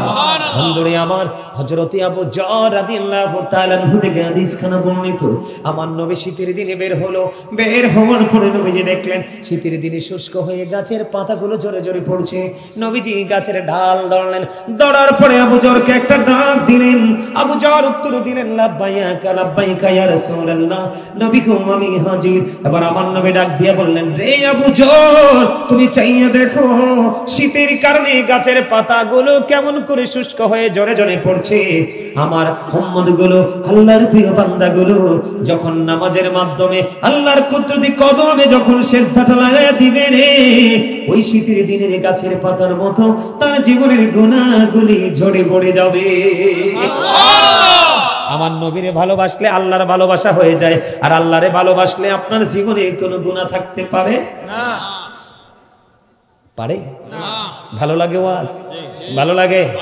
এবার আসেন, আপনার আমার প্রাণের নবী কি বলেছেন আমি তাড়াতাড়ি করে বলি, কারণ আমার অনেক ওয়াজ বাকি রয়েছে। থাকবেন নি আমার সঙ্গে ইনশাআল্লাহ? সবাই ইনশাআল্লাহ। কে কে থাকবেন হাত তুলে দেখান, 2 হাত তুলে ইনশাআল্লাহ। সোজা করে, সোজা করে, একদম সোজা করে। ওই আরেকটা হাঁটু ভাঙা দয়ের মতো বেড়ায় হাতের তলে শয়তান বলবে, সোজা কর। মারহাবা, নারে তাকবীর, নারে রিসালাত, ইয়া রাসূলুল্লাহ, নারে রিসালাত, ইয়া রাসূলুল্লাহ। পাগল রে পাগল, পাগল, নবীর প্রেমের পাগল, ঠিক কিনা বলেন? ইনশাআল্লাহ। প্রেম ছাড়া আপনার জীবনে কোনো সফলতা আসবে না। যেই কোনো কিছুই আপনি ভালোবাসেন, ভালোবাসলে আপনি সেই জায়গায় সফল হবেন। ভালোবাসা ছাড়া সফলতা কখনোই কল্পনা করা যায় না। বন্ধু আমার দিকে তাকান, আমার নবীজি বলে দিয়েছেন, তোমাদের বাড়ির আঙিনায় যদি কোনো পুকুর থাকে, খাল থাকে, নদী থাকে রে, কোনো জলাশয় থাকে, ওই পুকুর বা জলাশয়ে যদি তুমি দৈনিক 5 বার যদি গোসল করো রে, তোমার শরীরে যেমন কোনো ময়লা থাকবে না, তেমনি ভাবে তুমি যদি 5 ওয়াক্ত নামাজ সঠিকভাবে পড়তে পারো গো, তোমার আমলনামায় কোনো গুনাহ থাকবে না, মনের মধ্যে কোনো নোংরা চিন্তাই আসবে না। সুবহানাল্লাহ বলেন না কেন? আমার দিকে তাকান, হাদিস শরীফটা কত মজার দেখেন। আমার নবীজি বলেছেন, সালাতুল খামস ওয়াল জুমআতু ইলাল জুমআ ওয়া রমাদানু ইলা রমাদান মুকাফফিরাতুল লিমা বাইনাহুন্না ইযা তুনিবাতিল কাবাইর। খেয়াল করেন কত মজার জিনিস নামাজ। আমার নবী বলেছেন, সালাতুল খামস, বন্ধু যে 5 ওয়াক্ত নামাজ পড়বে, 5 ওয়াক্ত নামাজের মধ্যে গ্যাপ আসেনি? কথা বলে না? নবীজি বলেছেন, আল জুমআতু ইলাল জুমআ, এক জুমা থেকে আরেক জুমার মাঝখানে গ্যাপ আসেনি? আমার নবী বলেছেন, রমাদান ইলা রমাদান, এক রমজান থেকে আরেক রমজানে গ্যাপ আসেনি? আমার নবীজি বলেছে, আবার আসেন, 5 ওয়াক্ত নামাজের গ্যাপের মধ্যে যত ছোট গুনাহ হবে, এক জুমা থেকে আরেক জুমার মাঝখানে, এক সপ্তাহের মধ্যে যত ছোট গুনাহ হবে, এক রমজান থেকে আরেক রমজানের মাঝখানে, তার মানে 365 দিনে, এক বছর যদি 360 দিন যদি চলে যায়, তাহলে 305 দিন পাই। কয় দিন? এই বছরের রোজায় 30 দিন, ওই বছরের রোজায় 30 দিন, 60 দিন চলে গেল, মাঝখানে রইল 305 দিন। এই 5 দিনের মধ্যে যে গ্যাপ আছে বন্ধু, তুমি যদি 2 দিকে রোজা সঠিকভাবে পালন করতে পারো রে, তোমার মাঝখানের 1 বছরের গুনার কাফারা হয়ে যাবে। তবে শর্ত হলো মুকাফফিরাতুল লিমা বাইনাহুন্না ইযা তুনিবাতিল কাবাইর। শর্ত হলো কবিরা গুনাহ করা যাবে না, কবিরা গুনাহ থেকে বেঁচে থাকতে হবে। তাহলে নামাজ পড়লে লাভ না লস? মাঝখানে আপনি ফজর পড়লেন, জোহর পর্যন্ত গ্যাপ, গুনাহ হইতেই পারে, কারণ চিরশত্রু শয়তান তো আছেই। আপনি যখন পড়বেন মাঝখানের গুনাহ কি হয়ে যাবে? মাফ। নামাজ পড়বেন নি? বেনামাজি কত নিকৃষ্ট দেখেন। মুসা নবীর জামানা থেকে বন্ধু তথ্য দিতে চাই। মুসা কালিমুল্লাহর জীবনী, মুসা নবীর জামানায় বন্ধু এক মহিলা আসলেন। মুসা কালিমুল্লাহর দরবারে এক মহিলা আসলো। মহিলার চরিত্র হলো, সে বন্ধু ব্যভিচার করত। নাউজুবিল্লাহ কয় না? মানে অবৈধ ফিজিক্যাল মিলামেশা করত।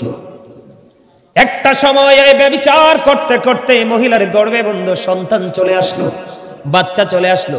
মহিলা বাচ্চাটাকে মারলো না। ও বন্ধু, বাচ্চাটা যখন হইল, হওয়ার পরে মহিলাটা নিজে হাতে গলা চেপে ধরে বাচ্চাটাকে খুন করে ফেললো।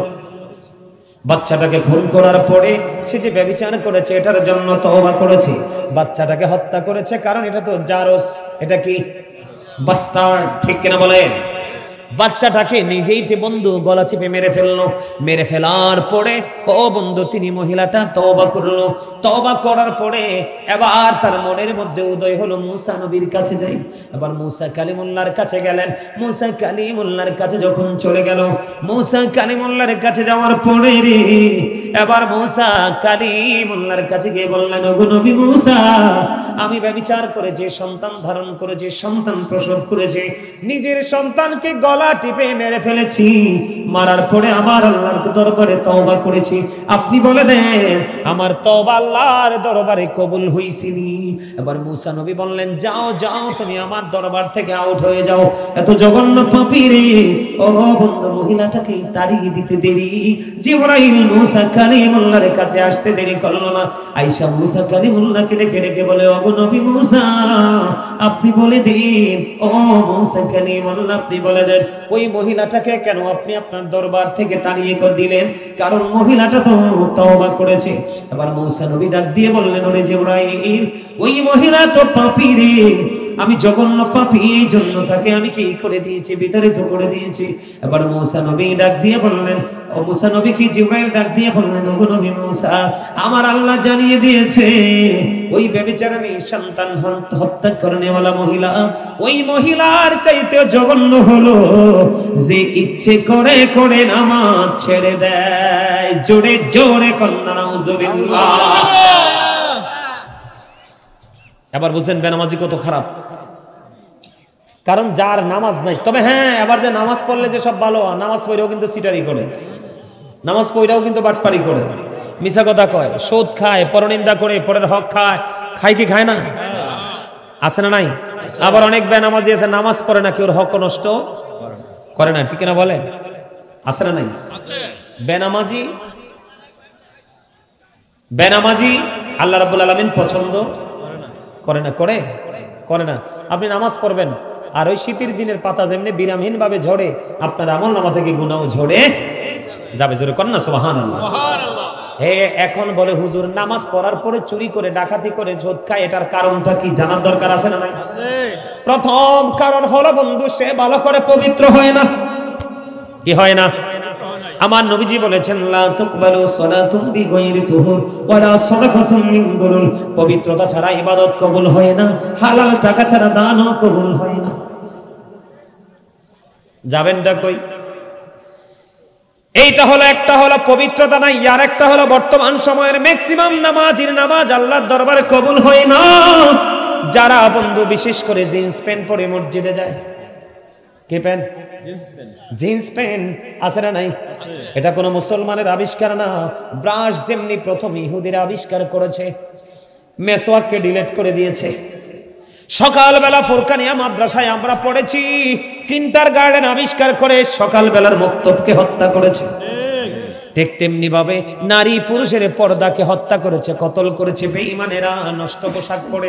যেমন আমি যদি ছেলেদেরকে নিয়ে পোশাক আলোচনা করি, যেহেতু নামাজ নিয়ে আলোচনা করছি, এই বন্ধু পোশাক উপর দিয়া থাকতে হবে নাভি বরাবর, নিচে দিয়া থাকতে হবে টাকনুর উপরে। এখন আমাদের ছেলেরা জিন্স প্যান্ট পরে উপর দিয়েও নাভির নিচে, নিচে দিয়েও টাকনুর নিচে। এটা কত জঘন্য! বুখারীতে আসছে, যার পোশাক নাকটুর নিচে থাকবে তার ঠিকানা জাহান্নাম। আমার নবীজি মসজিদের মধ্যে অবস্থান করতেছে, এই দিক তাকান, একজন এসে নামাজের নিয়ত করে ফেললো। নবীজি ডাক দিয়ে বললেন, তুমি ওযু করে আসো। তিনি ওযু করতে গেলেন, ওযু শেষ করে এসে আবার নামাজের নিয়ত বাঁধলেন। নবীজি বললেন, তুমি ওযু করে আসো। আবার তিনি ওযু করতে গেলেন, ওযু করে এসে আবার তিনি নামাজের নিয়ত বাঁধলেন। আমার নবীজি বললেন, তুমি ওযু করে আসো। আরেকজন প্রশ্ন করলেন, ইয়া রাসূলুল্লাহ, ইয়া হাবিবাল্লাহ, নবী গো, বারবার কেন বলছেন ওযু করার জন্য? আমার নবী বললেন, চাইয়া দেখো, যাকে আমি একাধিক অনেকবার নামাজ ভেঙে ওযু করার কথা বলেছি, তার দিকে চাইয়া দেখো তার পোশাকটা টাকনোর নিচে। ইমানদার যদি এমনি করে টাকনোর নিচে পোশাক ঝুলিয়ে ঝুলিয়ে কিয়ামত পর্যন্ত নামাজ পড়ে আল্লাহর দরবারে পৌঁছাতে পারবে না। জোরে জোরে কন্না নাউজুবিল্লাহ। আপনার জন্য 3টা পোশাক দিছে আমার আল্লাহ। একটা হলো লজ্জাস্থান ঢাকার পোশাক নরমাল, যেটা প্রতিদিন পরি আমরা। আর একটা হলো বন্ধু সাজের পোশাক, যেটা বিভিন্ন স্পেশাল অনুষ্ঠানে আমরা চিফ গেস্ট হিসাবে অ্যাটেন্ড করি সেটা। আর একটা হলো সবচেয়ে বড় মজার, আল্লাহ কোরআনে বলেছেন লিমাসুত তাকওয়া যালিকা খায়র। আল্লাহ রাব্বুল আলামিন বলে দিয়েছেন বন্ধু, আল্লাহর কাছে সবচেয়ে উত্তম পোশাক হলো তাকওয়ার পোশাক। এই পোশাক পরা প্রত্যেকটা পুরুষের জন্য ফরজ। কে? প্রত্যেকটা পুরুষের জন্য কি ইচ্ছা করে ফরজ ছাড়লে কি তা হয় জানেননি? এখন আপনারা মনে মনে ভাববেন বলে হুজুর এই কারণে নামাজ পড়ার পরে আপনার ক্যারেক্টার সুন্দর হয় না, চরিত্র ভালো হয় না। বলে হুজুর ফরজ পোশাকটা কোনটা? আপনি লুঙ্গি পরেন, প্যান্ট পরেন, ট্রাউজার পরেন, যেটাই পরেন উপর দিয়ে থাকতে হবে নাভি বরাবর অথবা নাভির উপরে, কোনোভাবেই নাভির নিচে থাকতে পারবে না। আর নিচে দিয়া থাকবে বন্ধু টাকনুর উপরে, কোনোভাবে টাকনুর নিচে যাওয়া যাবে না। বলে হুজুর জিন্স প্যান্টটাকে কেন ধরলেন? তার কারণ হলো বন্ধু জিন্স প্যান্ট এত সভ্য একটা প্যান্ট, এটাকে হাজার চেষ্টা করলেও নাভির উপরে তোলা যায় না, এটা নাভির নিচেই থাকে, কারণ জন্ম হয়েছে এটা ছোট্ট হয়ে। কি হয়? ছোট্ট হয়ে জন্ম হয়েছে। সবচেয়ে বড় লজ্জাস্কর বিষয় হলো যখন কোনো জিন্স প্যান্ট পরনেওয়ালা রুকুতে যায় নামাজে দাঁড়াইয়া, পিছনের দিক দিয়ে আরেকজন তার লজ্জাস্থানটা 100% দেখতে পায়। মনে রেখো জিনাল আইনুন নজরু, চোখের জিনা হলো দেখা, চোখের নোংরামি হলো দেখা। চোখ যখন নোংরা জিনিস দেখে এটা হৃদয়ে বাসা বাঁধে, আর হৃদয়ে বাসা বাঁধতে দেরি রে তখন মানুষের নফসের নোংরামি শুরু হয়ে যায়। আপনি নিজে অন্যায় করেছেন, আরেকজনকে অপরাধী করেছেন, কারণ আপনার নোংরা জায়গা, গোপন জায়গা দেখে ফেলেছে। এই জন্য এখনকার ম্যাক্সিমাম মানুষের ছেলেদের নামাজ হয় না, নামাজ পড়ার পরেও তাদের ক্যারেক্টার সুন্দর করতে পারে না। ঠিক কিনা বলেন? এবার আসেন আরেকটা কারণ হলো বন্ধু প্রস্রাব করার পরে ভালো করে পবিত্র হয় না। এখনকার ছেলেরা দেখবেন হুট করে প্রস্রাব করে মসজিদে ঢুকে যায় পানি খরচ করে। আপনাকে টিলাকুলো ব্যবহার করতে হবে। আজকে আমি ছেলেদেরকে বলে দেই, অন্য সব সময় যেমনি প্রস্রাব করে পানি খরচ করতে, আজকের পরে তোমরা প্রস্রাব করার পরে হাইটা দেখবা রে ও বন্ধু কাঠালিয়ার মানুষ, তোমরা দেখবা প্রস্রাবটা একটু পরে 2-3 ফোঁটা বের হয়ে যায়। হয় কি হয় না? এই জন্য অনেকক্ষণ হাঁটাহাঁটি করে এক্সারসাইজ করে তুমি মাটির টুকরা নিতে পারো, ইটের টুকরা নিতে পারো, টিস্যু নিতে পারো, যেই কোনো কিছু নিতে পারো, নিয়ে তুমি এটাকে ধরে রাখবে, ইউজ করবে, দেখবা ইট বা টিস্যু ভিজে গেছে। এই জন্য তোমার নামাজ হয় না রে। আরেকটা হলো তোমার মনোযোগ। কি? তুমি যদি নামাজ পড়তে চাও নবীকে মহব্বত করে বন্ধু, এসাম ইবনে ইউসুফ হাতিম ইবনে আসামকে প্রশ্ন করলেন আপনি কেমন করে নামাজ পড়েন আমাকে একটু বলেন গো। কই আমি যখন নামাজে দাঁড়াই আমার কাছে মনে হয় যেন সামনে খানায় কাবা। আমি যখন নামাজে দাঁড়াই আমার কাছে মনে হয় যেন আমার পিছনে আজরাইল। এই নামাজটা আমার জীবনের শেষ নামাজ। আমি যখন নামাজে দাঁড়াই রে, যেখানে দাঁড়াই আমার কাছে মনে হয় এটা যেন ফুলছে রাতের ফলটা। যদি অমনোযোগী হই তাহলে আমার ঠিকানা হবে জাহান্নাম। ফুলছে রাতের ফল দিয়ে কি বুঝাইছে জানেননি? অমনোযোগ বুঝাইছে। কি? কারণ আল্লাহ কোরআনে বলেছে ফাওয়াইলুল লিল মুসাল্লিন আল্লাযীনা হুম আন সালাতিহিম সাহুন। আল্লাহু আকবার। নামাজ সম্পর্কে উদাসীনতা কি করা যাবে না, অবলম্বন করা যাবে না, তাহলে ঠিকানা হবে জাহান্নাম। তিনি বললেন আমি দাঁড়িয়েছি ফুলছে রাতের ফুলের উপরে, আমার পিছনে যেন আজরাইল দাঁড়িয়েছে, সামনে যেন আমার খানায় কাবা, ডান দিকে যেন আমার জান্নাত আর বাম দিকে যেন আমার জাহান্নাম। আমার কাছে মনে হয় আমার নামাজটা আমার আল্লাহ আপন করে পরিদর্শন করছে। জোরে জোরে কন্যা সুবহানাল্লাহ।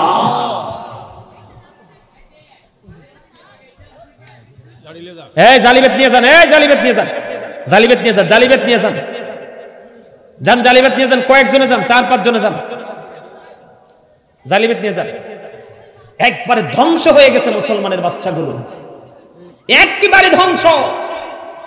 আপনাদেরকে আমি আজকে বলে যাই, এখনো যদি আপনারা সজাগ না হন, সচেতন না হন, আপনাদের এই সন্তানগুলো আপনাদের জন্য নোংরা অপরাধের গ্লানি ছাড়া আপনাদের জীবনে আর কিছুই আশা করা যাবে না। মনে রাখবেন, আপনার বাচ্চা পুরো ইহুদিদের রঙে রঙিন হয়ে গেছে, পুরো ইহুদিদের রঙে রঙিন। দোকানে যেই পোশাকে ঠিক নামাজেও সেই পোশাকে, বাজারে যেই পোশাকে ঠিক মাহফিলেও সেই পোশাকে। আশ্চর্য অদ্ভুত আচরণ। এটা জান্নাতের বাগান। ভদ্রতা, নমনীয়তা, আদব, তাকওয়া নিয়ে এখানে বসতে হবে। এখনকার বাচ্চারা তাকওয়া শব্দের মিনিং এত বোঝে না, অর্থই তো বোঝে না। বুঝবে কোত্থেকে? কারণ এগুলো নিয়ে চর্চাই তো নাই, তাদের চর্চা হলো এটা নিয়ে। কথা কন না কেন? কোনটা নিয়ে? এটা নিয়ে। এটার মধ্যে যা আছে সব বেঈমান কাফেরদের কার। এটা যে দেখবে সে যদি বলে যে হুজুর আমি কোনো নোংরা জিনিস দেখি না, আমি বিশ্বাস করব না। কারণ আপনি না চাইলেও আপনার চোখের সামনে নোংরামি এসে ভেসে দাঁড়াবে। কথা কন না কেন? এটার মধ্যে বেঈমান কাফেরদের সংস্কৃতি। আল্লাহ বলেছেন ইন্নাল কাফিরিনা কানু লাকুম আদুওয়াম মুবিনা। আল্লাহ বলেছেন the heretics are the eternal enemy of the believers. ঈমানদারদের প্রকাশ্য শত্রু হলো বেঈমানেরা। বন্ধুরে আমার, আমার দিকে তাকান। আপনারা যে যাই করুক, যেমন কর্ম, কথা বল না কেন? আপনি যদি তেঁতুল গাছ লাগান কি ধরবে? তেঁতুলি ধরবে। যদি ল্যাংরাম গাছ লাগান, বুঝে নিতে হবে আপনার কর্ম যেমন হবে ঠিক রেজাল্টটাও তেমন। আপনি এক বছর ঠিক যেমন পড়বেন, যেমন লিখবেন, ঠিক রেজাল্টটাও তেমন। আমার দিকে তাকান বন্ধু। প্রতিদিন শীত টাকারে পৃথিবীতে ফেরেশতারা আসে। একদল চলে গেলে আরেক দল আসে। একদল যখন চলে যায়, আমার আল্লাহ ডাক দিয়ে বলে, ফেরেশতারা রে বলে দাও না আমার বান্দাগুলোকে কি অবস্থায় দেখে এসেছো। ফেরেশতারা বলে, আল্লাহ তোমার বান্দাগুলোকে নামাজ অবস্থায় রেখে এসেছি। তুমি যাওয়ার পরে আমার বান্দাগুলোকে কেমন অবস্থায় দেখেছো? ও বন্ধু বান্দা, তখন ফেরেশতারা ডেকে ডেকে বলি, আল্লাহ গো যাওয়ার পরেও তোমার বান্দাগুলোকে নামাজরত অবস্থায় দেখেছি। জোরে জোরে বলেন না সুবহানাল্লাহ। সবচেয়ে পছন্দের কাজ হলো, সবচেয়ে উত্তম আমল হলো সময় মতো নামাজ পড়া। কে গড়া? আল্লাহর কাছে সবচেয়ে পছন্দের কাজ হলো সময় মতো বন্ধু নামাজ পড়া। এরপরে যদি প্রশ্ন করেন, বলে হুজুর কি গো মা বাবার সাথে ভালো আচরণ করা। এরপরে যদি বলেন হুজুর কি গো দিনের জন্য যুদ্ধ করা। সুবহানাল্লাহ বলেন না কেন? আরে আরো জোরে বলেন সুবহানাল্লাহ। আপনারা কি বিরক্ত হয়ে গেছে? আরো জোরে। বিরক্ত হয়েছে? ভালো লাগে সবার কাছে? ভালো যে যার কাছে লাগে আমি তাদের চেহারা দেখেই বুঝতে পারতেছি। এত মনোযোগ, যেটা অবাক করার মতো। আলহামদুলিল্লাহ বলেন। নামাজ নিয়ে আরো কিছু কথা বলবো, শুনবেন?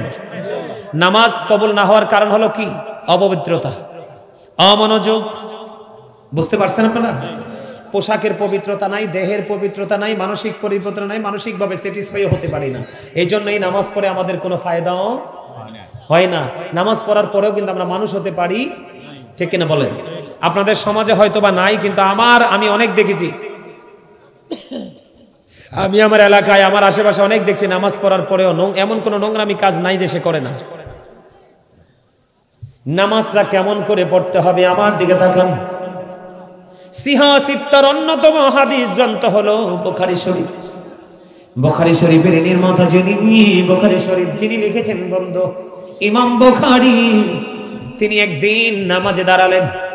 নামাজে দাঁড়ানোর পরে বিষাক্ত সাপ বন্ধু ওনাকে সবল মারলো। কি করলো?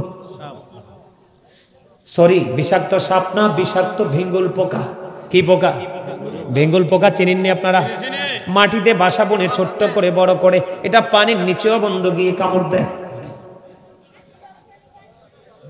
এরকম বিষাক্ত একটা ভেঙ্গুল পোকা ইমাম বুখারীকে বন্ধু জামার জুব্বার ভিতরে ঢুকে কামড়াচ্ছে, কিন্তু তিনি নামাজ বন্ধ করে না। মনোযোগটা বোঝানোর জন্য বলছি আপনাদেরকে।